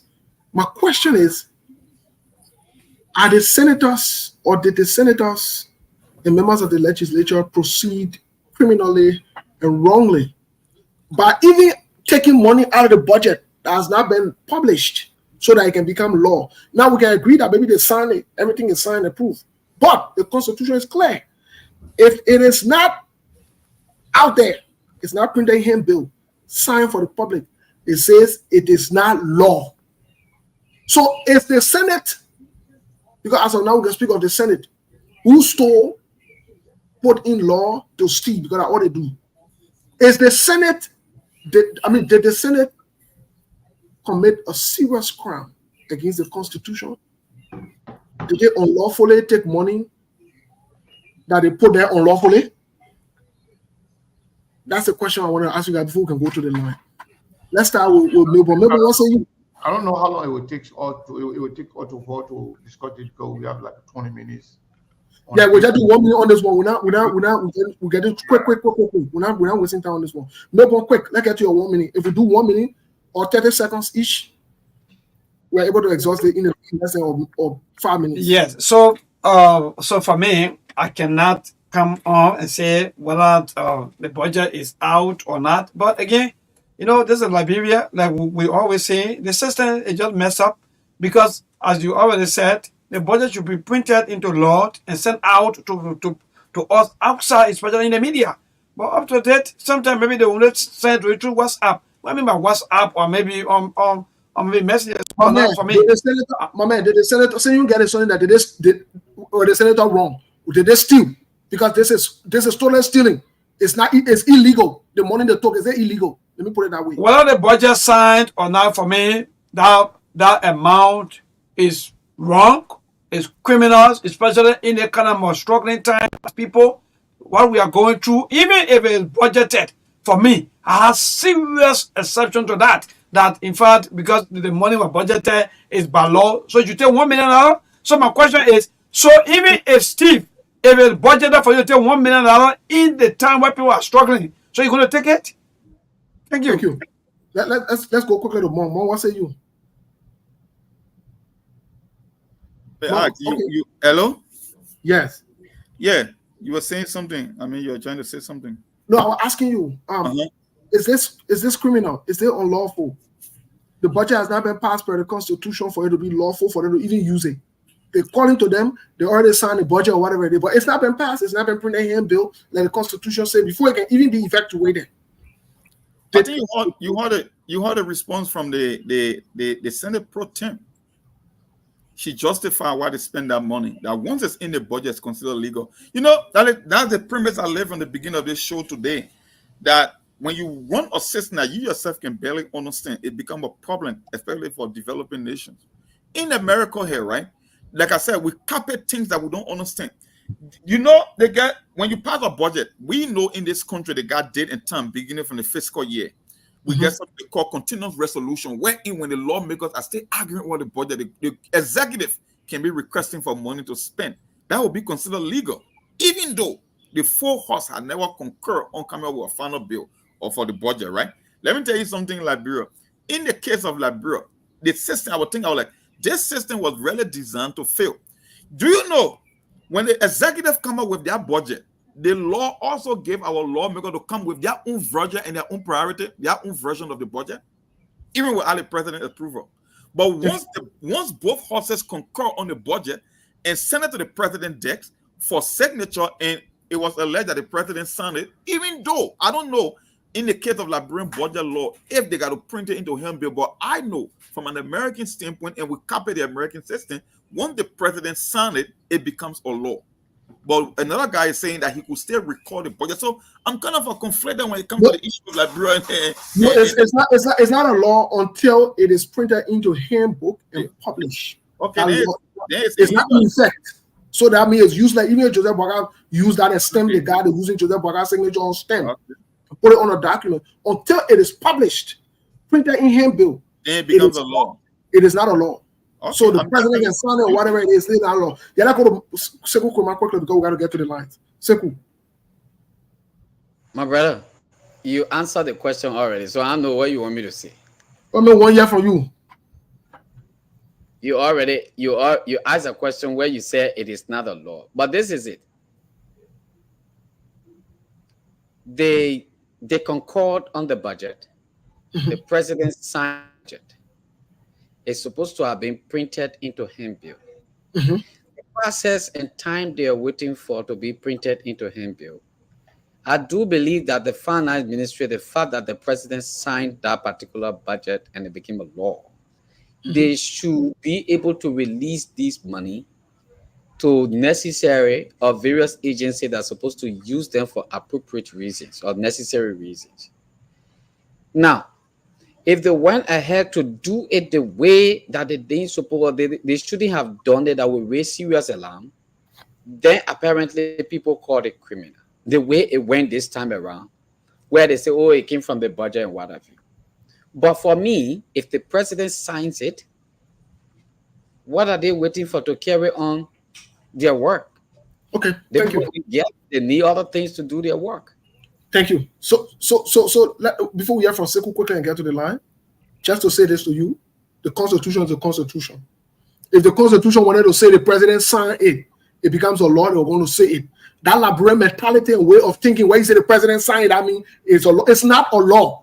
It can be effectuated until the Constitution says it is published, it is printed in handbook and published. We can't be cutting shortcuts. We can't be saying one do what is right, then we'll be making excuses. President Joseph Boga's signature on it. It is not making it a law until it can be published and sent out as the Constitution says. Let me hear from you, please, and we'll get to the line. So, the whole budget was a compromise budget, and whether or not Boga signed it, people already eating the money. The whole budget, like we said yesterday or a few days ago, it's not that the money, they got huge money sitting down there waiting. The budget is projection of expected income and expenses. The expected income, the projected income is money that is been coming in into the government cover on a daily basis. There's a continuity from Jovia time to now. So the money being coming there. They are the one that deciding which want to go into the into the consolidated account of the government and which want to go in their pocket. If you listen to the Senate hearing today, you could tell that Liberia, we are way behind. You could learn that there was some contract signed illegally under George Weah government, and Joseph Boga just came to and started rolling with it. In fact, to some point, you could tell some of the companies are the one that deciding how much they should pay to Liberia. Yeah. Okay. So this is what you get if you elect bunch of,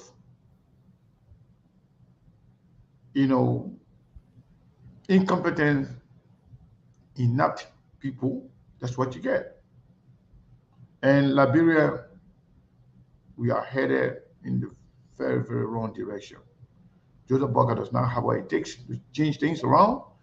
George Weah was a mistake, was a disaster, but Joseph Boakai is even worse than George Weah right now. So Liberia is headed nowhere. Thank you, Mr. Conan. Let's And by the way, before we go, let me just update. We have 5 people actually. 5 people, Mr. Monk. No, we people can play that game today, man. And the 5 people that donated, one of them actually sends him the $5 saying that the $25 for the new baby, newborn baby, $25, $50. So we count that person as 2 instead of 1. Yep. Yeah. So if we count that, then but baby, you making some come on, baby too. there are 5 people. Yeah. So that's it, Mo. 5. No, that anyway. Let's get to the line. We reiterate that point because like it cannot be. When waiting for my man, you need to wait too bad. Yeah. Put our number on the screen again, Sekou, please. I know you pinned it to the chat, but let it be on the screen, please. That what people. Yeah, I think it's on the screen. I don't know. Maybe I'm seeing it from somewhere else. I can see it. Hopefully. Yeah, I think I'm pinned it. All right. Sekou, comment up to you. Go ahead. Take calls. 081 1435 040 105 105. Let's hear you if you want to be a part. Take this, pricing. Hello. Hello. Your name? Where you calling from? This is Louis. I'm quite excited to be on your show. Louis, welcome. And I want to speak. I speak from Pushwa Ali. I want to speak specifically to Mr. Cannon. Okay. Mr. Cannon is absolutely right. This is the country that Liberia has. We have a problem. Including him, Mr. Cannon, is equally a part and parcel because he's a Liberian of the problem in this country. He making white cat. Oh my God. Yeah, I beg you call back here before people Yeah, like I always call you. I have so much energy to kind of attack me right now. Yeah, I know that man from. So is I owe your full call back.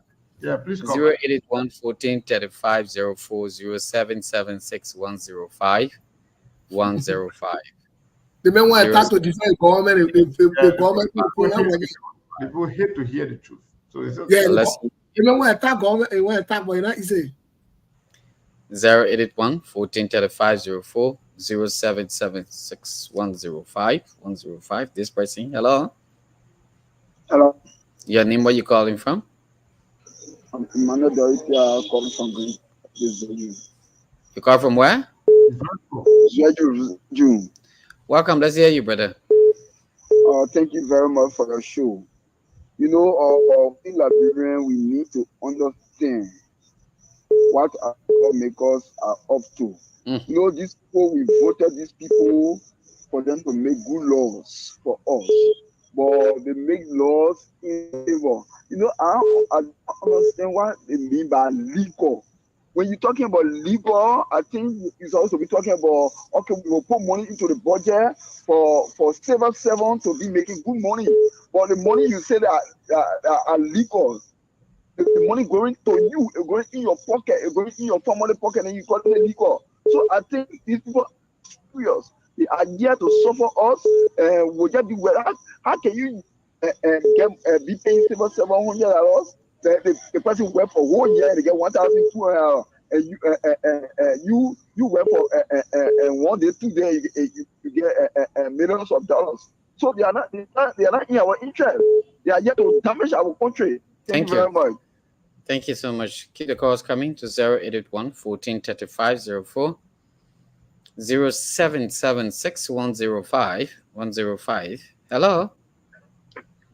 Yeah. I'm okay. Your name? Where you calling from? Yeah, Welcome. Let's hear you. Yeah, like the program. So why I always telling you, as one was giving that power for, I always be telling the people how to pray and give them some power verses to give to the leaders. The people don't get money already.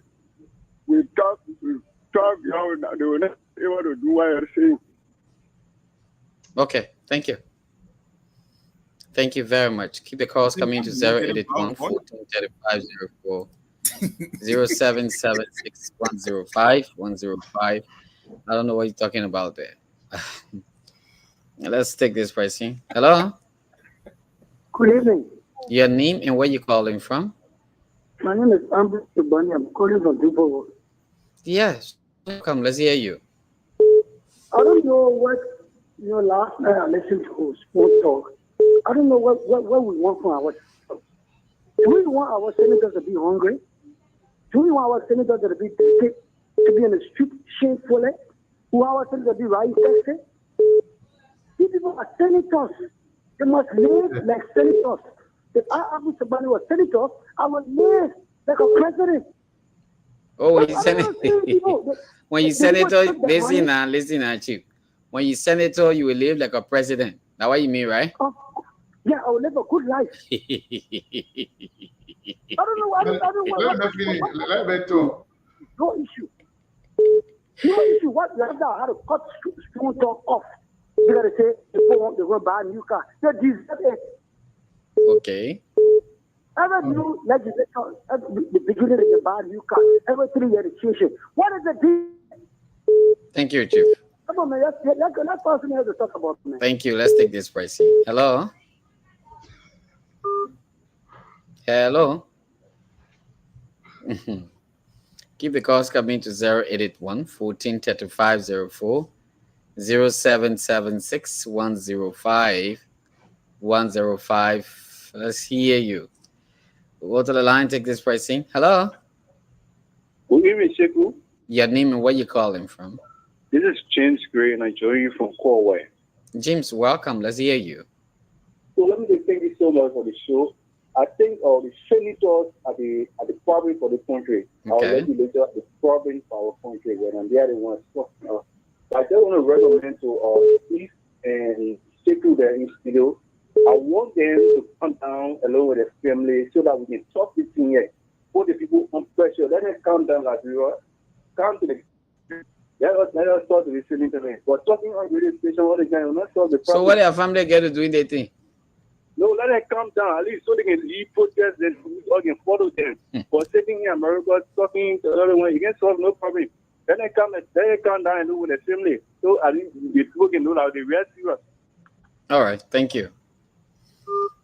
We'll answer you, don't worry. Put your calls on 081 14 35 04 0776 105 105. Let's hear you. 081 14 35 04 0776 105 105. Let's hear you.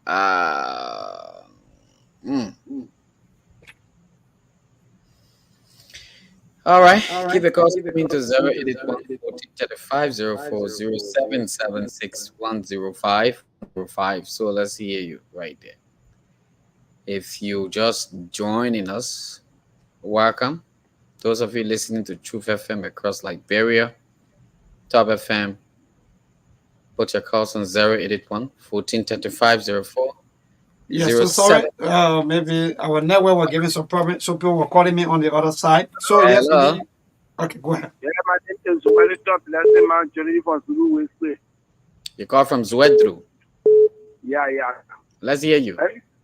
Yeah, thank you. Let me firstly appreciate our panelists for their show and what all they said. Everything is in the interest of the Liberian citizen and as a citizen of Liberia, who knows here better to move all our those here better to let the protest and engage the leaders, all the representatives, a lot of God to reduce the money because the money they carry, the money is enough. Look at if it's 7,000, it's too enough, and the citizens are hungry. Please, thank you. Thank you. Hello. Hello. Hello, Cheku. Yeah, Puni, you back? Yeah. Unfortunately, I'm back, and that's good. That you're afraid that I call back. Oh yeah. And I want to thank you. Yeah, go ahead. I was saying, I said, Mr. Kane is he's an experienced man, but sometimes I'm disappointed in him. He talked about the Liberian problem, and I said he's inclusive as well. If you're making wildcat allegations and accusations, you should be published. For example, he said President Bouaka purchased a house from Mr. Adam Amimoda. Yeah, when you come in with the allegation, then you back it by facts. Then you come with documentation and substantiate it. You see, right now on Spoon is dealing with the Liberian Senate. They are uploading Shama will use at a retreat.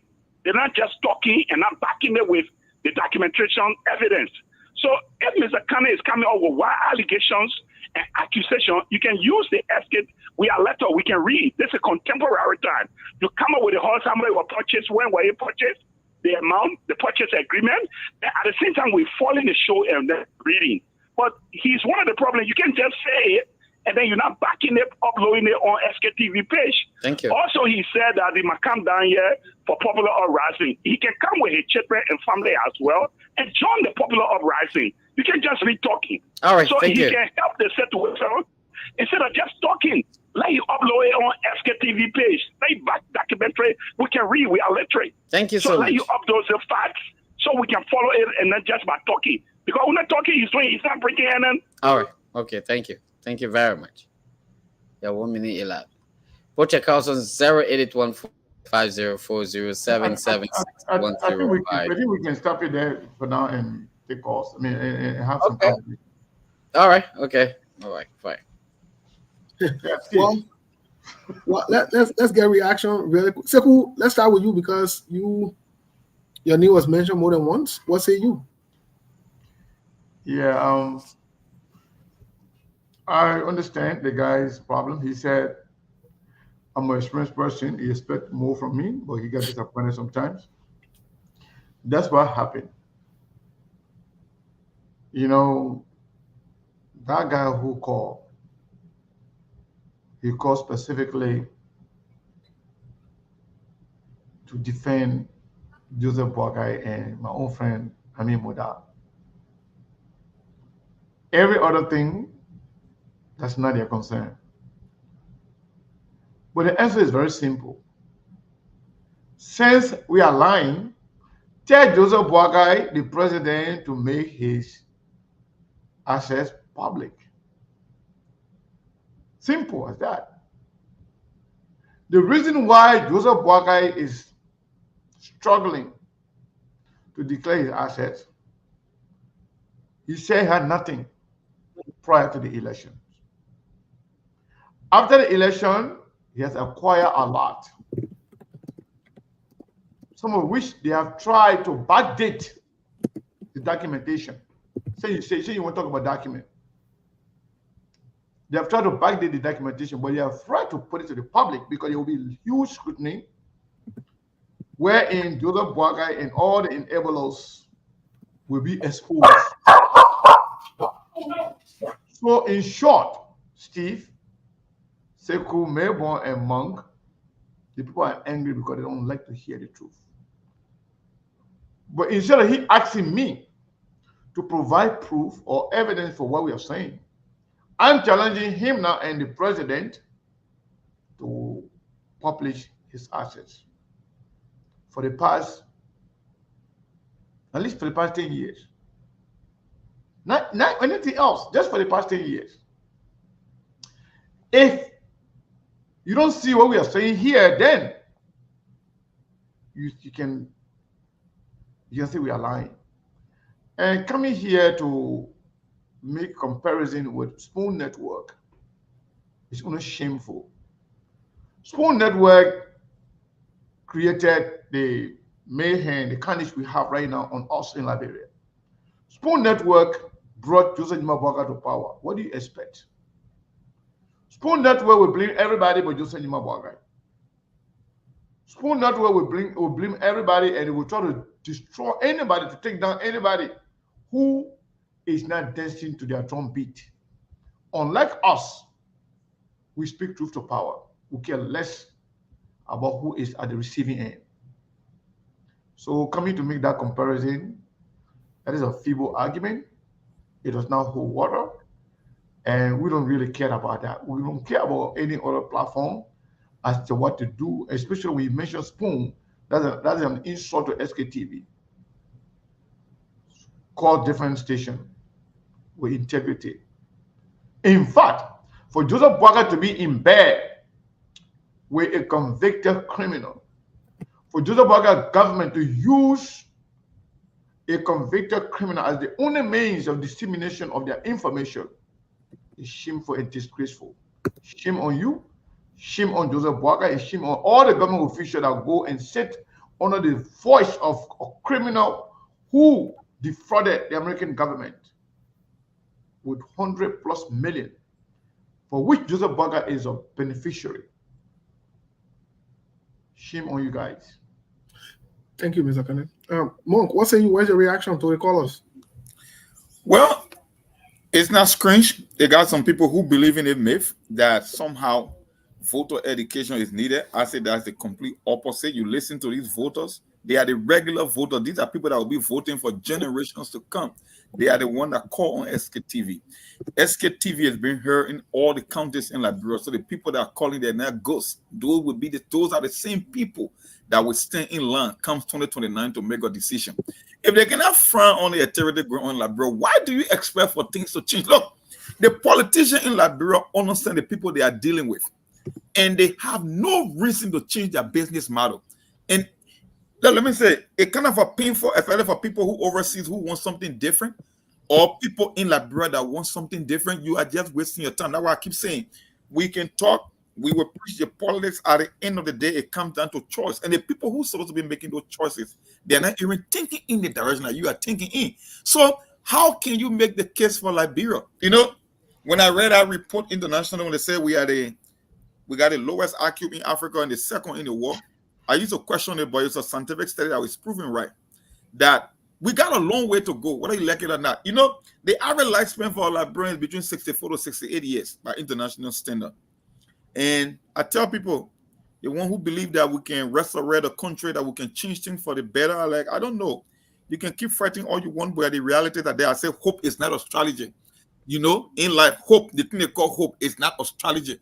You can hope all you want, but at the end of the day, the guys they call pragmatism, the guys they call reality. The reality are not there. So you can hope, you can keep wishing for the best, you can get in 6 years, you can start questioning them after 4 years or 1 year. At the end of the day, the realities are there and you have to confront those realities. I tell people, if you are above age 35 in Liberia, do the most you can do for yourself as an individual. Forget about the country. It will not work in your lifetime.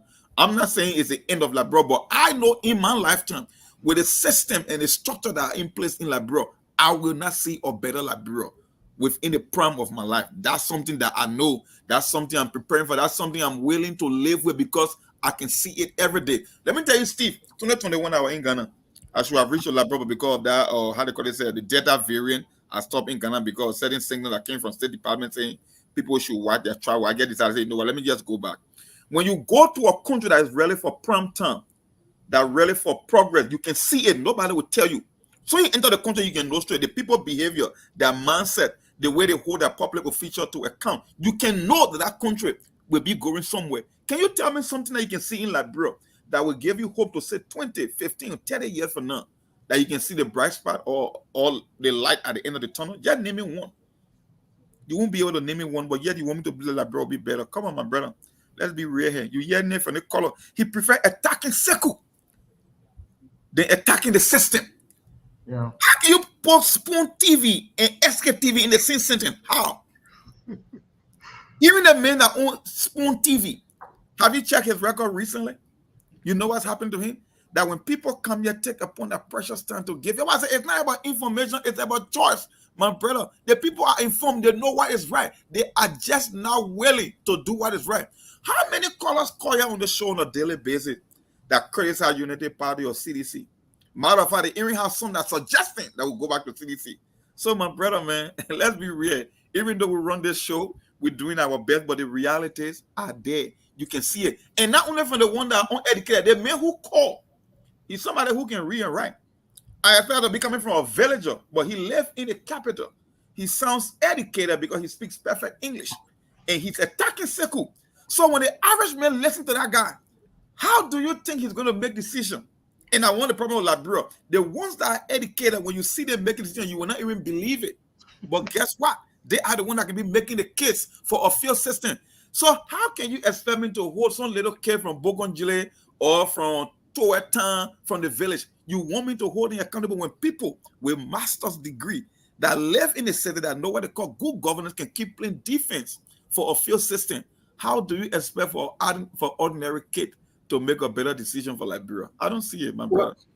Well, Jobu Kumar, let's hear your take quickly. Look, this country, a lot needs to be done, and I'm only saying, guys, don't get tired. You know, sometimes I talk the way I talk because I've been running radio in Liberia for the last 7 to 8 years. When you hear me talking the way I talk, what I've noticed about Liberia, every time people are doing wrong, Steve, and you try to point out that wrong for people to understand, they more likely love that person you are talking about every day on your radio. And if that person goes for election, that person will win that election.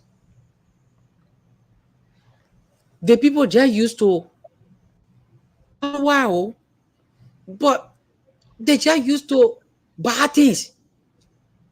You wake up now and say, Sekou is sitting now over there, he now case somebody in Liberia, he go to America.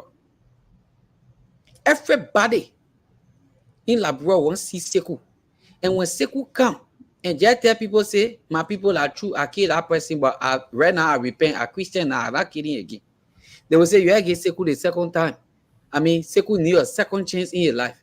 People who are competent, they will prefer Sekou who have killed and run away, go to America, than somebody who say now he get no criminal record. You think some of the things we're talking, we just want to say, Sekou? You know very well that the system is not good. The system is corrupt. Things are on the other hand. And they got some people who, when you are backing these things, they will call you personally on your phone, my man, thank you, man. We invite you today. You did well, at least. Because a favor them in their shoe, a suit them, they are benefiting and thousands are crying. Steve, can you imagine I was on this radio sometimes back and I was telling people what the superintendent was doing in this county when some information came up and I released them? Somebody who called me and came to me and told me, Sekou, thank you. They shook my hands. They even gave me $10 US. Was the very person who went to the superintendent and told him, what are you doing about this boy in this county? If you ain't found a way to get this boy out of this place, he will bring disgrace to you. The very person who walked to me. Look, I'm telling you, Sekou. Yeah, but how is he going to bring disgrace to them? How? For being on the radio? In a nutshell, if they don't close the station or find a way to get me out of this place, definitely anything they plan with me, I will expose them. That's what they call disgrace. And they are playing so many things. Sometimes back, the superintendent was going to Ivory Coast. He asked me to go along with him. While I was in Ivory Coast, they killed criminal in my area. They even pay Zogos 5,000 each to go to court and say they saw me there. I was the one who killed that person, only because they wanted to implicate me. But when they got to know later that I wasn't here, the very people they pay, one of them walked to me and say, we're not able to lie on your knee. You're too good to us since you came here. You are breaking out issues where and changes. Are they in jail now for lying? Where? In fact, when I call people, Sekou, and say, this is what the guy said. Can you imagine somebody from the CID call somebody who talked to, he said the children finished leaking the information out to the mail. You think our place to just sit down and say, so that one they want to go. They want me and Mong and 24 to go. That's why they won. They won. Let me make my own reaction quickly, guys. Yeah. Let me say this. Thanks to the callers. The brother who called and said he want evidence or whatever it is. Let's keep what he said at face value. And Spoon, according to him, Spoon talk providing evidence or whatever it is. What has he done about the evidences they provided to him? What has he done? What has he said? How is he acting or reacting towards them? For you to sit down and read? No, you're not a reader. You're a sycophant. That particular person who called. You're a person worshiper. You somebody who let me tell you something. All that beam all you making, we are educated. We think when you get beef for you talking fully now with confidence, that means you're making sense. Let me tell you something. Those are the guys who they can put money on their phone. They spend on. Can you imagine when you go to your home? What do you tell your children?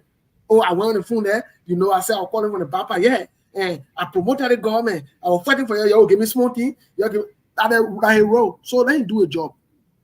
Let him do it. He himself need liberation. He need to be liberated. He's slave for himself and to himself and for other people for a friend man. So the thing when he do is a disgraceful thing. It is a shameful thing for him to claim to be educated and be passing around talking funny things. But let me give my rest of the time to this caller that's calling from the United States. I just wanted to address that guy because he can't confuse us here. Yeah, caller, what's your name? Where you calling from? Hello? Yeah, what's your name? Where you calling from? I was on my time, but I still saying you were calling. I said, let me give my time to you. All right, I appreciate it, man. Thank you very much, man. Great show, guys. And you know, the education we have to continue, quite honestly. You know, the party zealots sometimes they come in and try to distract. But one thing I wanted to address really, and when people are on the airwave actually, and then the listening audience are out there, sometimes it's good to make some clarifications on certain things. The issue that you talk about during your expose with regards to the report from Santel, those are issues that to continuously exonerate the president from those things talking about, oh, he brought in people that he doesn't know, some of them. They are not true. And here's one. For instance, in the case with the report from NASCAR, the chief of staff of the president is his old schoolmate. He knows him personally. Okay? So to talk about he don't know him, that's not true. The issue about the inaugural fund was never a recommendation for anybody. President Walker knows the family very well. Those highest appointees, they were never recommended. When you come down to the public work minister, he did not come from any other party. He lived and breathed unity party. He was only campaigning, as a matter of fact, the executive of Unity Party, in fact. So he was never from one of these collaborating parties. In case of the $22 million issue. So when we're saying this to continue, oh, you know, the president, he didn't know about it. The president, he didn't know, he will get to know later. That's baloney. You know, so people can't, they need to start, the boss stop with the president. And nothing actually has been done about those things. So when the information are going, especially my dear brother Sekou, I mean, I'm not trying to beat on you on that, but those are people that the president knows personally. My man, when you say Sekou, you got to say Sekou Kroma, so we will know who Sekou you're talking about. Yeah. I'm talking about Sekou Kroma. I'm not trying to beat on him, but I just wanted to set that record straight on issues, okay? Thank you. So thank you, guys. Thank you so much. Well, so you want to take some people from here? But update up first before you take some people. We're not coming to be taking call here. Update, we're not one of them. Yeah, today is Friday. That year from today is Friday, but it's not that encouraging though. It's not Friday, right? Yeah, you have about 9 people that have done it yet. So no. And with the 9 people, one of them give $40. I counted that person as 2. As 2, yeah. Yeah, so that's how we got 9 people. So what I'm recommending tomorrow and Sunday, no rest our body. Tomorrow is Saturday. Yeah, I said tomorrow and Sunday. Tomorrow and Sunday. No rest our body. Let lead the people there. Let them be passing around, and we'll move. Me and my recommendation. We're discussing in the room. So me to take indeed. Now. Yeah. All right. Let's take Abraham from Norway, from Europe. Hello. Yeah, hi, Rasico. You're live on SKTV. How you doing? I'm fine. All right, go ahead. How you guys going to? We're doing good. All right. I just want to. I was sharing the same opinion of the last caller. Civil Kroma going heaven, we don't see him, but we have something that he has given to us, which is called conscience. Conscience doesn't need brass. If you brass your conscience, say he will not listen to you. How do you guys label Ome Bwaka as the most experienced? The man concerned in years in work in the government. As for me, I never believe in this man here because after he served as vice president for 42 years, I can't remember anything that he has done in the country there that somebody can point to. But this is the way you with praises you are defending. You want to say that he brought other people in. Just as my colleague said, his brother, you already in the reading, his nephew, our colleague, who started complaining about that guy there, how crooked he was. But that he appointed the oil place there. And the man gave a contract for $500,000. And now on side, what happened to his party chairman? The money that he used that was intended for other parties in the county. If you come from outside, you want me to remind you about Waka's own asset that you're talking about in the report there? The law says before, prior to taking office, you're supposed to declare your asset. He didn't do it. Most experienced old men will not declare your asset. Up to now, people are beating on him to publish it. We have to stop these things here. The same thing you say, the people look at, they let bad things, I don't care how you do it. Then you want to add to them. You are a good boy. But I don't know why you're getting from the Unity Party people here. When the people start to do good, we praise them. But help the Liberian people. It's bad. You're happy to make people to believe that Baka is not part of the problem. How you can be a chief? Even if all those people that got the problem came from the opposition. He is the boss. He should have. You listen to Martin Colley. Martin Colley said we should set make a process to get people to look at the people of credentials. What kind of people they are? That's his responsibility. Since the owner came to power, every small thing he will call a committee. He sits back and allows people to do his work. He is very lazy. He's not on top of the game. Please. Thank you. He is the problem. Thank you. Thank you, sir. Thank you so much. So yes, I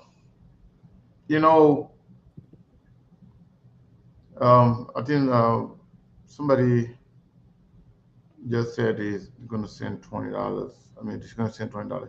Yeah. So another person sent $22. That'll make it 10 people. Let me go to Joseph Duque. Say he sent something. He's going to send $20. Let me see if we have that. That'll make it 11. So yeah, Steve, Liberia, we have a long way to go. Yeah. So Joseph Duque sent his $20. So now we have 11 people. We got two $20. One came through Cash App, and one came through Zelle. $20 each. So we have 11 people, Steve, and Monk. So Monk, when it comes to Liberia, the reason why we say Liberia we have a long way to go is that people don't vote on competence. People don't vote on history. People vote with their heart. People vote, based on tribalism, based on sectionalism, based on country solidarity, and based on what's in it for them personally. They care less about what becomes the future of the country. Let's take this caller. Caller, what is your name and where you calling from? 267 number. Anthony Williams, I call from Minnesota. Anthony Williams from Minnesota. You have a Philadelphia number. What's going on, my brother? Yeah, I used to live right next to you, my man. I see. Welcome. Yeah, thank you. Thanks for having me for the first time on the show. I always monitor. Hopefully today I'll be able to make my way through. Oh. Yeah, simple. Thanks everything, man. My favorite person on that show is the Monk. I know you in Minnesota, but I hope to see you in person, man. Yeah, you got when you say your contribution, you will see more. Yeah, don't worry, my contribution. Yeah. When you say and in fact today, my brother, just give me a second. Today, more is the reason why the Friday is not Friday in Google. We told Mon say majority of the people in the player they don't let Donald Trump. If you can't be defending Donald Trump. No, when you're done, all the money we are missing today. When you're done, I will give you the reason why we're struggling right now. I will tell you the main reason, and I observed that reason before the election. I mean, immediately after the election. Yeah, let the guy go ahead. All right, my man, go ahead. One trying to switch the excuse, but the blame is on him.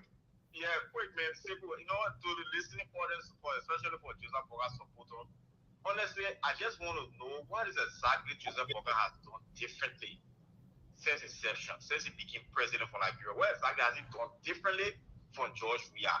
That, folks will come here and call and be critical of, the sacrifices people that you have made. The thing you have to, a lot of people have intelligence also, but many people don't have the time, especially people in America. It takes a lot every day to commit yourself to something, especially for a national cause. So then they just ask themselves in conscious mind, what is it? What's exactly just one bullet point that Joseph Boga has done differently for George Weah?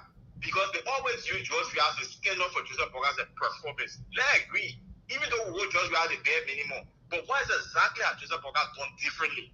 That's just, I just up to now I didn't comprehend that. But if anyone they can call and say, Joseph Boga has done it differently, then of course we'll have hope that things will be better. But as it stands right now, we're just waiting, we're just counting, just like Liberia. If Liberia was a country that have not experienced war or civil unrest in my land, no time, that country is unstable. But because of that past history, people have no conscience and they're patient. But as they say right now, we're just waiting for the city that will last. Nothing will change. The government already failed. There's no way you can run a transparent effective government in the absence of asset declaration. Look at the way Joseph Boga examples his cabinets. It's based on friendship, it's based on party, it's based on tribal land. Where it's going to change, nothing is going to change. Thank you for having me on, brother. Appreciate it. Thank you for your contribution as well. Let's get to Mr. John Mawolo. Mr. Mawolo, from there we'll go back to Monk and Sekou and Steve. Yeah, what are you doing, Sekou and Monk and Steve? My man, we're doing good. We're doing good. The only problem now it's been a minute. We need a contribution. You always used to contribute, but what happened to Philly? Okay, but then I didn't take note on that one. I'm talking about today, Friday. Okay. Okay, I was there today. All right, my man. Thank you. Yeah, there's certain people I got to teach them. All right, my man. Go ahead. Make your point. Steve, don't be threatening the people who sponsor you with the people who don't intend to sponsor at all. Because the people who make the sacrifice, they want the information to reach their people, so they sacrifice. You say, you know what? All the information you're putting out there, it's not affecting everybody in America. These people back home are the ones that may affected. But they're so disappointed. Like Mongo always said, and I've said this 1,000 times over. When you listen to our people, you know the country that's going on. Because they forget about the main issue. and they take their personal feelings to fight. I wish they had that same strength to fight for their children's future. I wish they had the same kind of mind to fight for their own future. Because 99% of them who call and fighting so hard, ask them, well, are you working? And they will tell you no. So if somebody now was in their own country, you live like slaves. And then when somebody tell you the people treating you like slaves, you get there with the person who told you that. And you know, some people, it's a young, I'm much younger than me, but I say, listen, yeah, maybe you got time to fight, but one say, and he say he's tired. When these people are there, we're not happy here. Like, I'm not about I don't, it's not going to happen. And like I said before, I'll say again, unless there is military intervention in Liberia, then I will hope that the person who take over has found enough of mind to change, to make people do the right thing, step on everybody's foot and let us do the right thing. Other than that, for the amount of people I saw in that country that are ignorant, there is no civil way that you can send these people to vote for and they will vote right. So they'll keep on trying, our people. They'll keep on working hard, and we'll see what happens. We hope for the best. Thank you, Thank you. For the people, the young children in the country. Thank you, Mr. Mauro. People have so much polluted the minds of our people, and our people allow it to be. I don't see it going nowhere. Thank you, sir. Thank you so much. So, just a quick update, Monk. Before you come in, one person sent $80, so we're going to count that as 4. 4 plus 9, 11, 15, right? That's 15. 15, okay. Not 13, my man. That was still that was still. But you told me 9 the last time, so I know 9 plus 4. No, went to 11 after that. Oh, okay. Maybe I didn't hear that. Went to 11 after that, yeah. So, and then plus another person sent $25. Well, more as suspending Mr. Kana, you're not counting it here. Hello, got to get a second chroma. Okay, I beg you. You're man up on my away of. Cash up. So I mean, you want people to know that so that's 16. 16. So, go ahead. Let me tell you something. For me, I did my own assessment on the whole thing. Let me tell you something. Okay. You know, we are experiencing the Yeke Koluba. I call it the media version of the Yeke Koluba syndrome. Yeah. And you know why I call it the Yeke syndrome? When you are paying attention, or if you have been paying attention prior to the elections, because Georgia government was the one in power, and we were speaking truth to power, as you put it, right? We were calling them out. So the people who never supported George Weah, their assumption was we are the opposition, so we are part of their team, right? That we are against George Weah. But when the coin flipped, they expected us to have chosen Osar. That if we criticize the Weah people, then it means automatically for Joseph Boakai, because of how Liberia is. You know, there are good voters in Liberia. I will always say there will be people who will make sound decisions in Liberia. The question is, they are not many in number to move the political pendulum in either direction. The vast majority of them got CDC and Unity Party mentality. So immediately after the election, when they noticed that SKTV was using the same standard that we use against against Joseph Boakai, they were like, no, these guys are not serious, because we decided not to take a side. We are neither for Unity Party nor CDC. So the viewership on Facebook, the only thing we got to our advantage is the fact that we're on the radio in every county. That's the plus for SKTV. But when it comes, why you think and YouTube? Yeah. Why do you think, Sekou, why do you think they will gravitate to Spoon Network, even though they can buy view, but still, most of them will still choose to watch Spoon Network as opposed to SKTV, because they believe we're supposed to be on the rescue train that criticize Georgia, and none of the rescue train is there. We're supposed to be playing defense for Joseph Boakai, and we are not playing defense for Joseph Boakai. So technically, we don't have a fish in this oil. That's the problem with SKTV. So I tell you right now, Sekou, if we can take an experiment, let's just praise Joseph Boakai administration for a whole day, even when they're not doing anything better, and let a Friday come. I bet you will raise more than $1,000 in a day on a Friday. I can guarantee you that. And you know we're not going to do that. And we are not going to do that. Yeah, without Joseph Boakai doing, doing the needful. I'm telling you. If Joseph Boakai is doing what is right, then we would talk good about them. But imagine when Joseph Boakai took over, we were very divided on this platform, right? I was one of those who said I'm not going to actually rush to criticize Joseph Boakai. Let's give them some time. And Steve said, well, you'll be wasting your time. Mm-hmm. And I said, well, let's see what happened. I thought Joseph Boakai was going to be a good president. I thought he was going to be kind of somebody who's going to be engaging in reconciliation. And I thought he was going to be corrupt-free. I thought he was going to be he's going to start, based on the promises that he started, that he made, especially when it comes to, the idea of making sure all government agencies are audited, making sure he fight corruption, and making sure he being reconciliatory when it comes to government positions. Not all the positions he should keep, but tenure position, I didn't believe for a second that Joseph Boakai would temper with tenure position. I didn't believe for a second that Joseph Boakai would actually appoint, his nephew as officer in charge at NOCA. I'd never believed that. I didn't also think that Joseph Boakai would be the one to actually appoint people based on what they gave to him during the campaign. And there are certain people that really fought that campaign verbally without making any financial contribution that are still struggling to even see light. Versus people who sponsor the campaign or who personally sponsor Joseph Boakai, livelihood.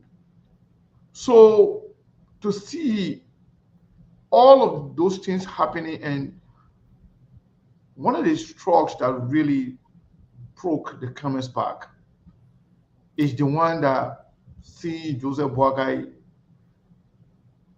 outsourcing his responsibility to the senators to do the appointment and vetting.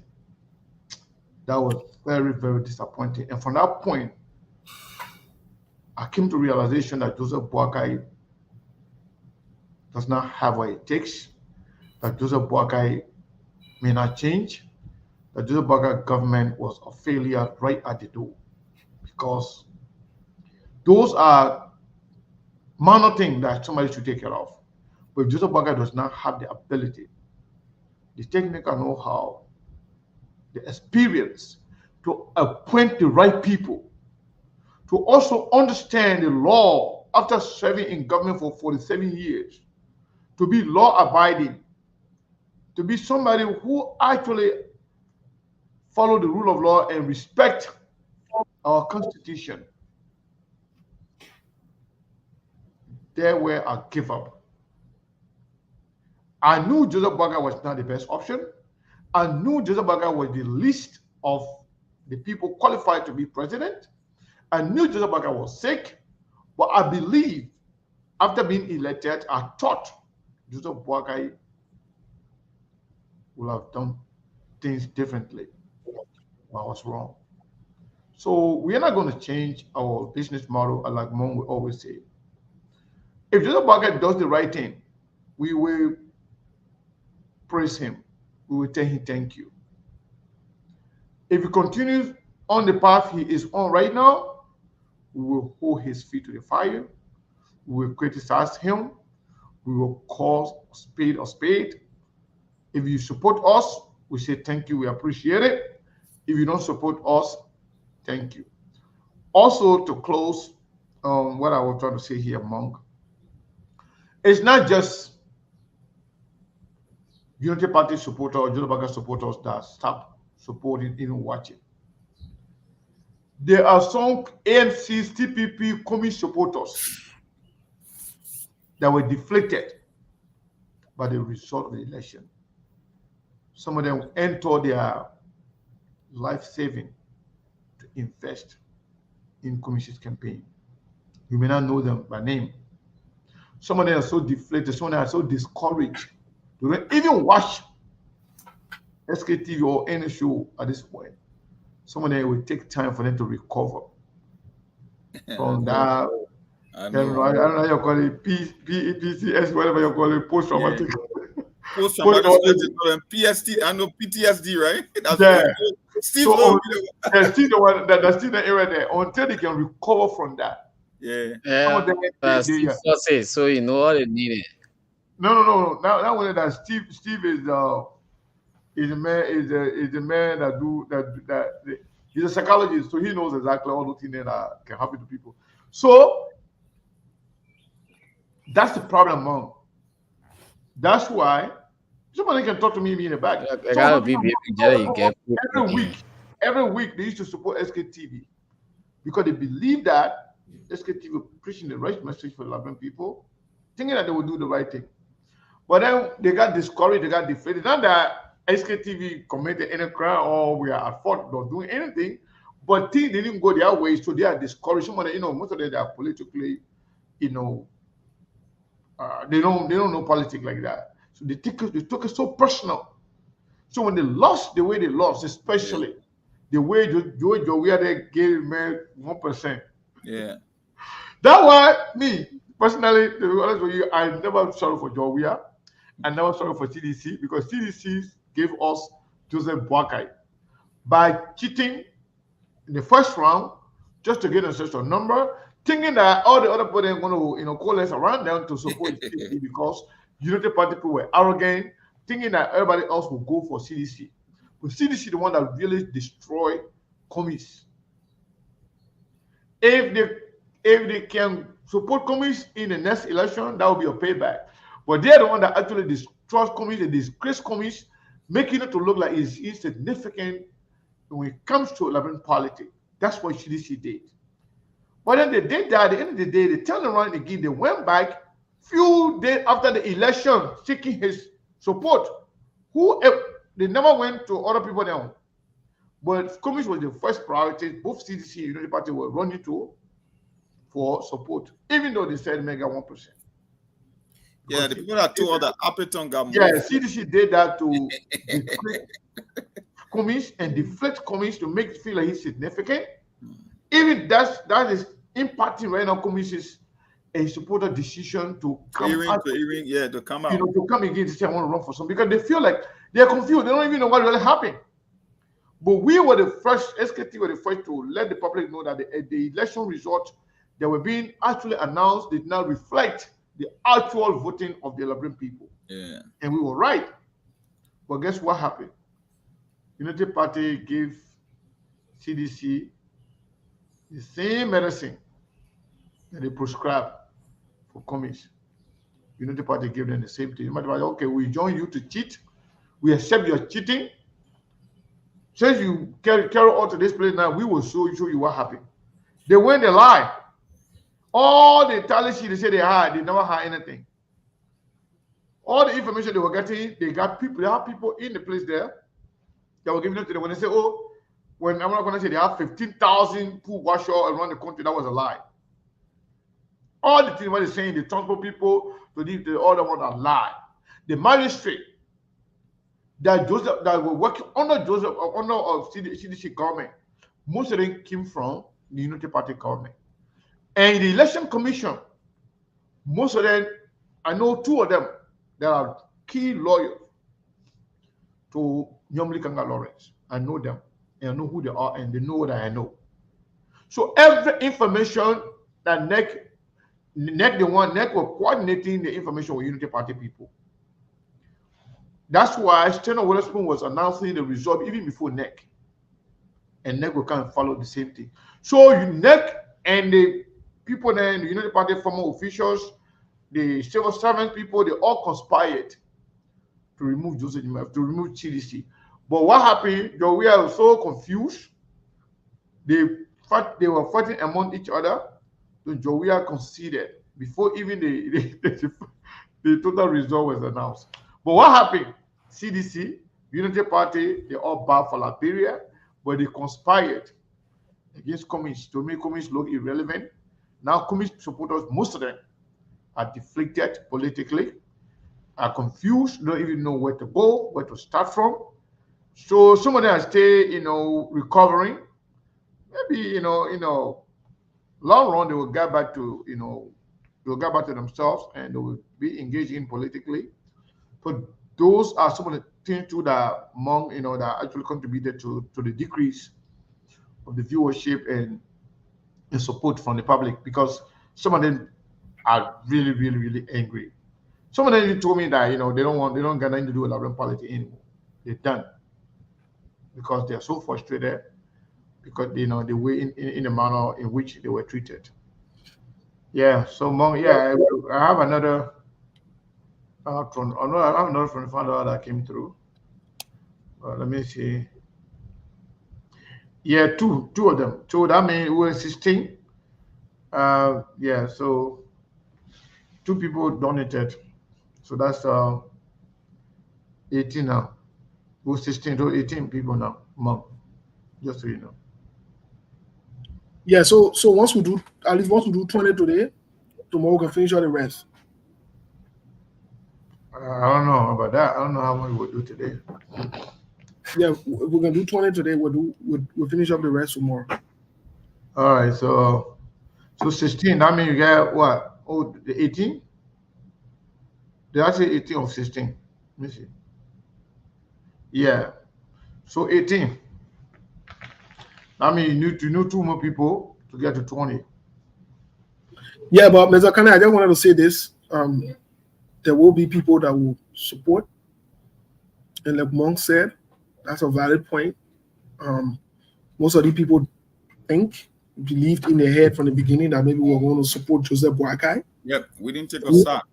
Yeah, and we have said continuously that we're not about sides. Mm-hmm. If anyone wants to take a side, you have to leave SKTV. And that is a fact we stand by. However, if you also think that we're going to take a side because we're supposed to take a side, you're wasting your time. It has to be on merit base. Such as you do what is right, automatically we're on your side. You don't even have to ask. If you do what there are people that ain't like, bro, we don't talk about. We don't talk about it because they're doing what is right. So yeah, your work speak for you. Stop trying to get people on your side. Forget about this side thing. Just do what is right. If you don't do what is right, we'll criticize you. And that's just the truth of the matter. And so it's not personal, it's just about the truth. And I believe, and I've always said it and I stand by it, Joseph Boakai does not have what it takes to do what is right. Don't forget about his incompetence and his ineptitude. He doesn't have what is right. He doesn't have in him. Look, you got to get good in you to do good. Joseph Boakai does not have good in him. I'm saying it again. You want to say a personal or disrespectful, that is your business. He doesn't have good in. And the longer he stays in the presidency, the more he will expose himself. And those of you who think that you have to defend him, that's fine. What are you not see your children on Facebook defending him? You never see it before? You not see a family member defending him? You're continuing to be in your slave mindset. How do you come on a show 2 hours just talking nonsense and defending him? Even the facts are glaring. Okay, we are not Transparency International. We never called them before. We never reached out to them before. We never spoken to anybody from them before. How did they capture the same thing that we complain about here? How? Yeah. How? Good question. So I don't understand. So you think we just wake up in the morning, we get nowhere to do, but we just can't criticize Joseph Boakai? Yep. I mean, come on now. Let's be honest. So if you want to stop criticizing Joseph Boakai, look, do you know how many times people call meeting on me? His wife sitting down. Seku call, I say, I forgot about the Facebook thing here. And say we need to slow down. I need to stop. I need to do this. I need to do that. Do you guys know how many times we had a meeting? And I told Seku more than once. I said Joseph Boakai will not do what is right because in his nature he's criminal. Look, that is the man's mindset. That's how his mind is made up. No disrespect. Can you imagine? Look, at Joseph Boakai's age, let me tell you something. If Joseph Boakai was a serious-minded old man, at his age, he would carry himself with integrity, with respect, to the point where when people do wrong, he will immediately let them go. He will show example. And he said on VOA that he's waiting for somebody to do wrong in his family so that he can set an example. Jacob Akoli did wrong. Why did he let Jacob Akoli go? Because it's not in him. It defended him. That's not who he is. And you can't change that at that age he is. So you got a matured, mastered criminal moving around. And you're going, oh man, you're being moving around with him. He will expose himself every day, and me, I will not relent to call him criminal. I don't care how you feel. It doesn't matter to me. If you say I'm disrespectful, that's your business. I don't care. If you say I'm rude, that is your business. I don't care. That is your view. But I will continue to say it. We said it before. Joseph Baga was a smooth crook. You never listened. You cost us. Costa didn't get the repercussion of it today. Today we are saying again on the show, Joseph Baga is a matured, mastered criminal. Look, Joseph Baga is an older version of Jawia. So that means you're getting the worst. Just sit on there. Just sit on there. Let me waiting around. You know, the whole thing is almost like you are going to a classical match between Barcelona and Real Madrid, and then you sat on the stadium, and then you tell the rest of the audience that I'm not picking your side in this game. That's how they see it. We got different. We have our opposite goals when it comes to Liberia. When we come with SKT, we talk about the betterment of the country, the forward movement of the country. We want better leadership. For them, no. For them, they want us side, even at the detriment of the country. Let me tell you something. Why I came out with the whole thing, I said, a guy like coming shouldn't waste the time in Liberia. When you follow this election, the four candidates that were always talking about system and issue, it was Alexander Cummings, it was Tewan Gonglo, it was Clarence Moduba, and maybe Simeon Freeman, but Simeon Freeman, nobody paying attention because in Liberia, once you're not popular for the wrong reason, people don't pay you attention because he's a business guy. He always talking idea, agriculture, investment, but nobody can pay him attention. The rest of the people in our country, they only see Unity Party and CDC, and those two parties understand the electorate. That's why I told you guys, 6 years from now, one of the rescued children are more than likely to be president in Liberia than Otewan Gonglo or Ellis Cummings or Clarence Moluba or Simeon Freeman or Simeon Freeman, right? Simeon Freeman. Because that is just the nature of the vast majority of them. You see it happening on the radio all the time. They call here. Can you imagine? You know, I'm now a psychologist. See, that was sometime when I get an article when I want insight and share it with you. I did a said why people hate change. And there were 3 top reasons they gave in the study, right? The loss of familiarity.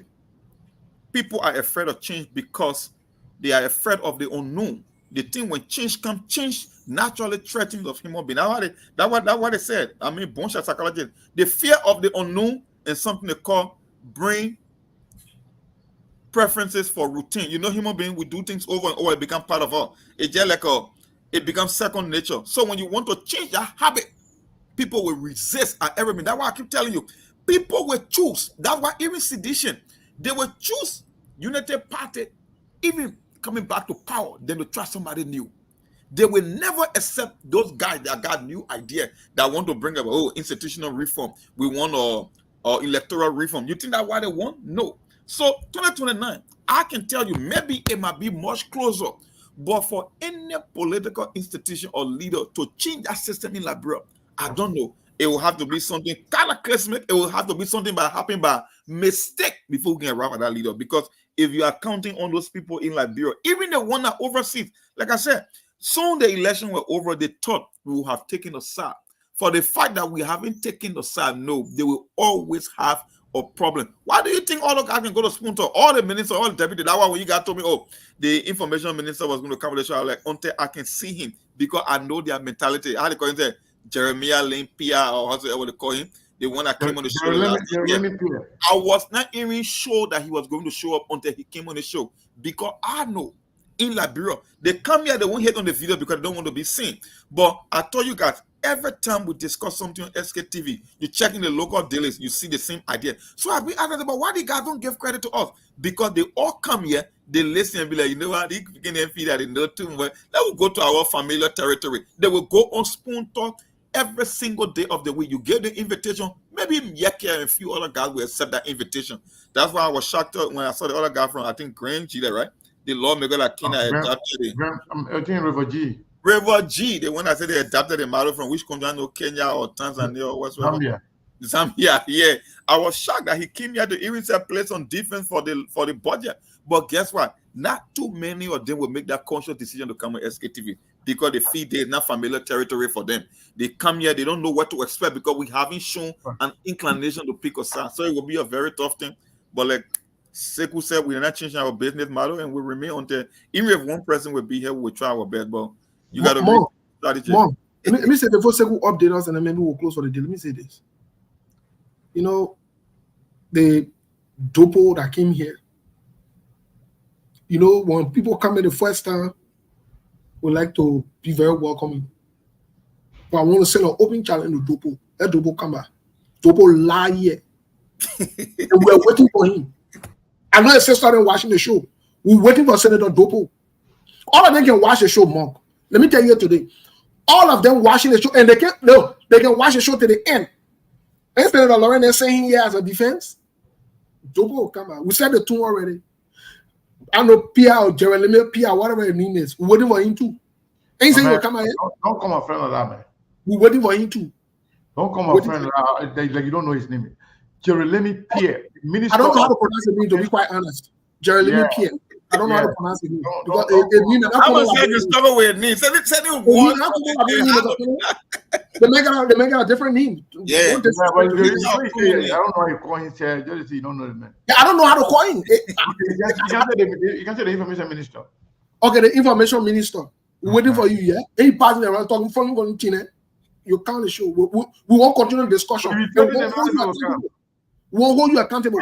I always say you're waiting for the man. Just say, yeah, because he lied. He lied on the platform. So that I make it one bring back here so we can have the conversation. Well, you know, not come out like that. That's fine. He might not come out, but he's a liar. If he doesn't come out, he's a liar. And they want to piss the men. They want to piss the men off more recently. That whole South Korea trip. Yeah. That information was brought to the public, but like, no, we even get on ground because those guys were just having a talking point and to come and lie to people. So when we came out here and say, oh, this country were invited and this is what happened. Oh man, like no, we can't even try to go on SKTV because the information is already out there. And our people, like we said, we do all the dirty work like Chinese buffet. We prepare the food, you just come and eat here. So if you're gonna give on SKTV by not showing up on Friday, then I don't know. Then maybe you get telling SKTV, okay, you guys can take a sabbatical. That's all you saying. Yeah, so we said we needed 2 more people, but one person did. So I don't know if we can call it a day. Yes, thank you, Mr. Kane. Yeah, you know, before we go, let me say this to our people. SKTV, we are here to stay. And even if history were to repeat itself, we will do exactly what we do. Nothing going to change. Yep. We will talk about everybody based on your record. If your record reflects good, you will hear good things from us. If your record reflects bad, you will hear all your bad story. We will inform the Liberian people about you, about who you are. They will make their choice based on information. If you call us Steve person, Monk person, Sekou person, we don't care. One thing we know, and one thing that I know particularly, is we have no loyalty to anybody. We have no loyalty to any group of people or political party. I think all of you know that. We hold everybody accountable.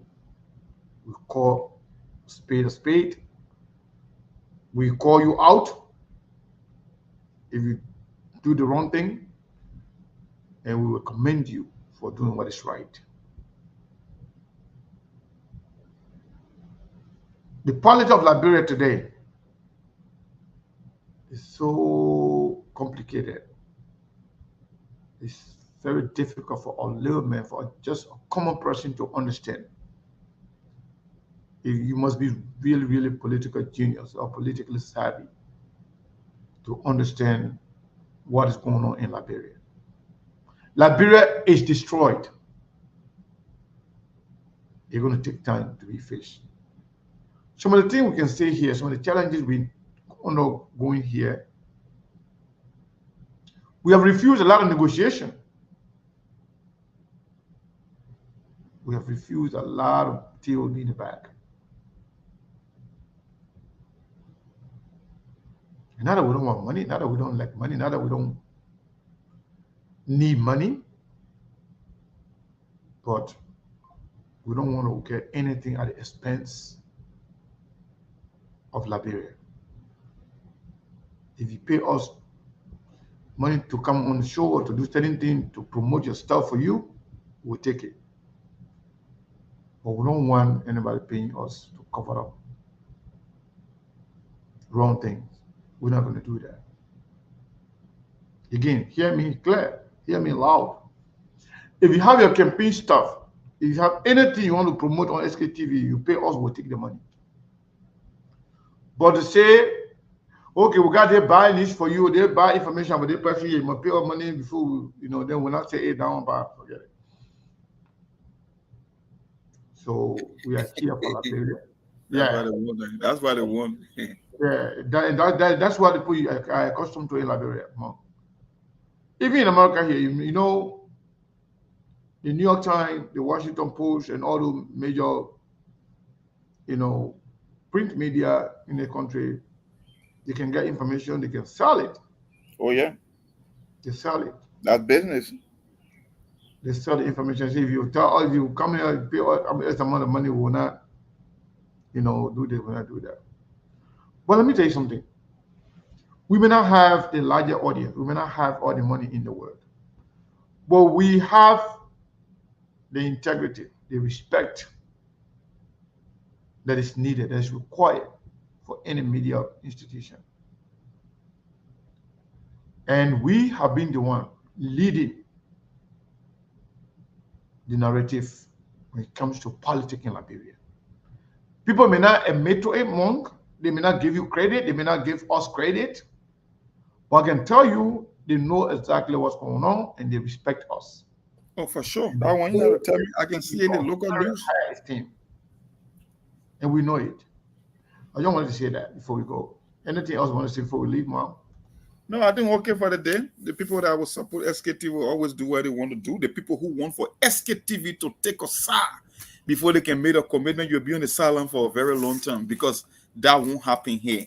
And it's the model you preach about that we're sticking with. And for as long as some of us is on this show, we will keep saying what is right. I tell you all the time, nobody want to wake up from bed and just hear sort of bad news about your country. Everybody looking for the bright spot. Hold on. I'm about to leave. This person is calling. My friend is calling. That's why you calling to talk on the show. Are you calling to talk to me? Are you calling to talk on the show or to talk to me? Yes. All right, I'll call you back. Let the show finish. Get a final update. We'll call you or call you a day. Hopefully yeah. So like I said, we have 19. The last time I checked. Yeah, still 19. So we are left with 11 more to end the week. 11 months. Traditionally, if we don't meet our target on Friday. Yeah, so tomorrow we'll see 11. 11 people tomorrow. 11 we'll see the week for the week. Yeah. So okay, people, thanks for showing up. Another day in the books. My people, yeah, thank you. We'll be here tomorrow. And we'll be discussing Liberia again. Thank you all for your contribution, for your support, and for sticking with us for at least 2 hours and 45 minutes. 2 hours, 43 minutes precisely. Thank you so much, and we love you.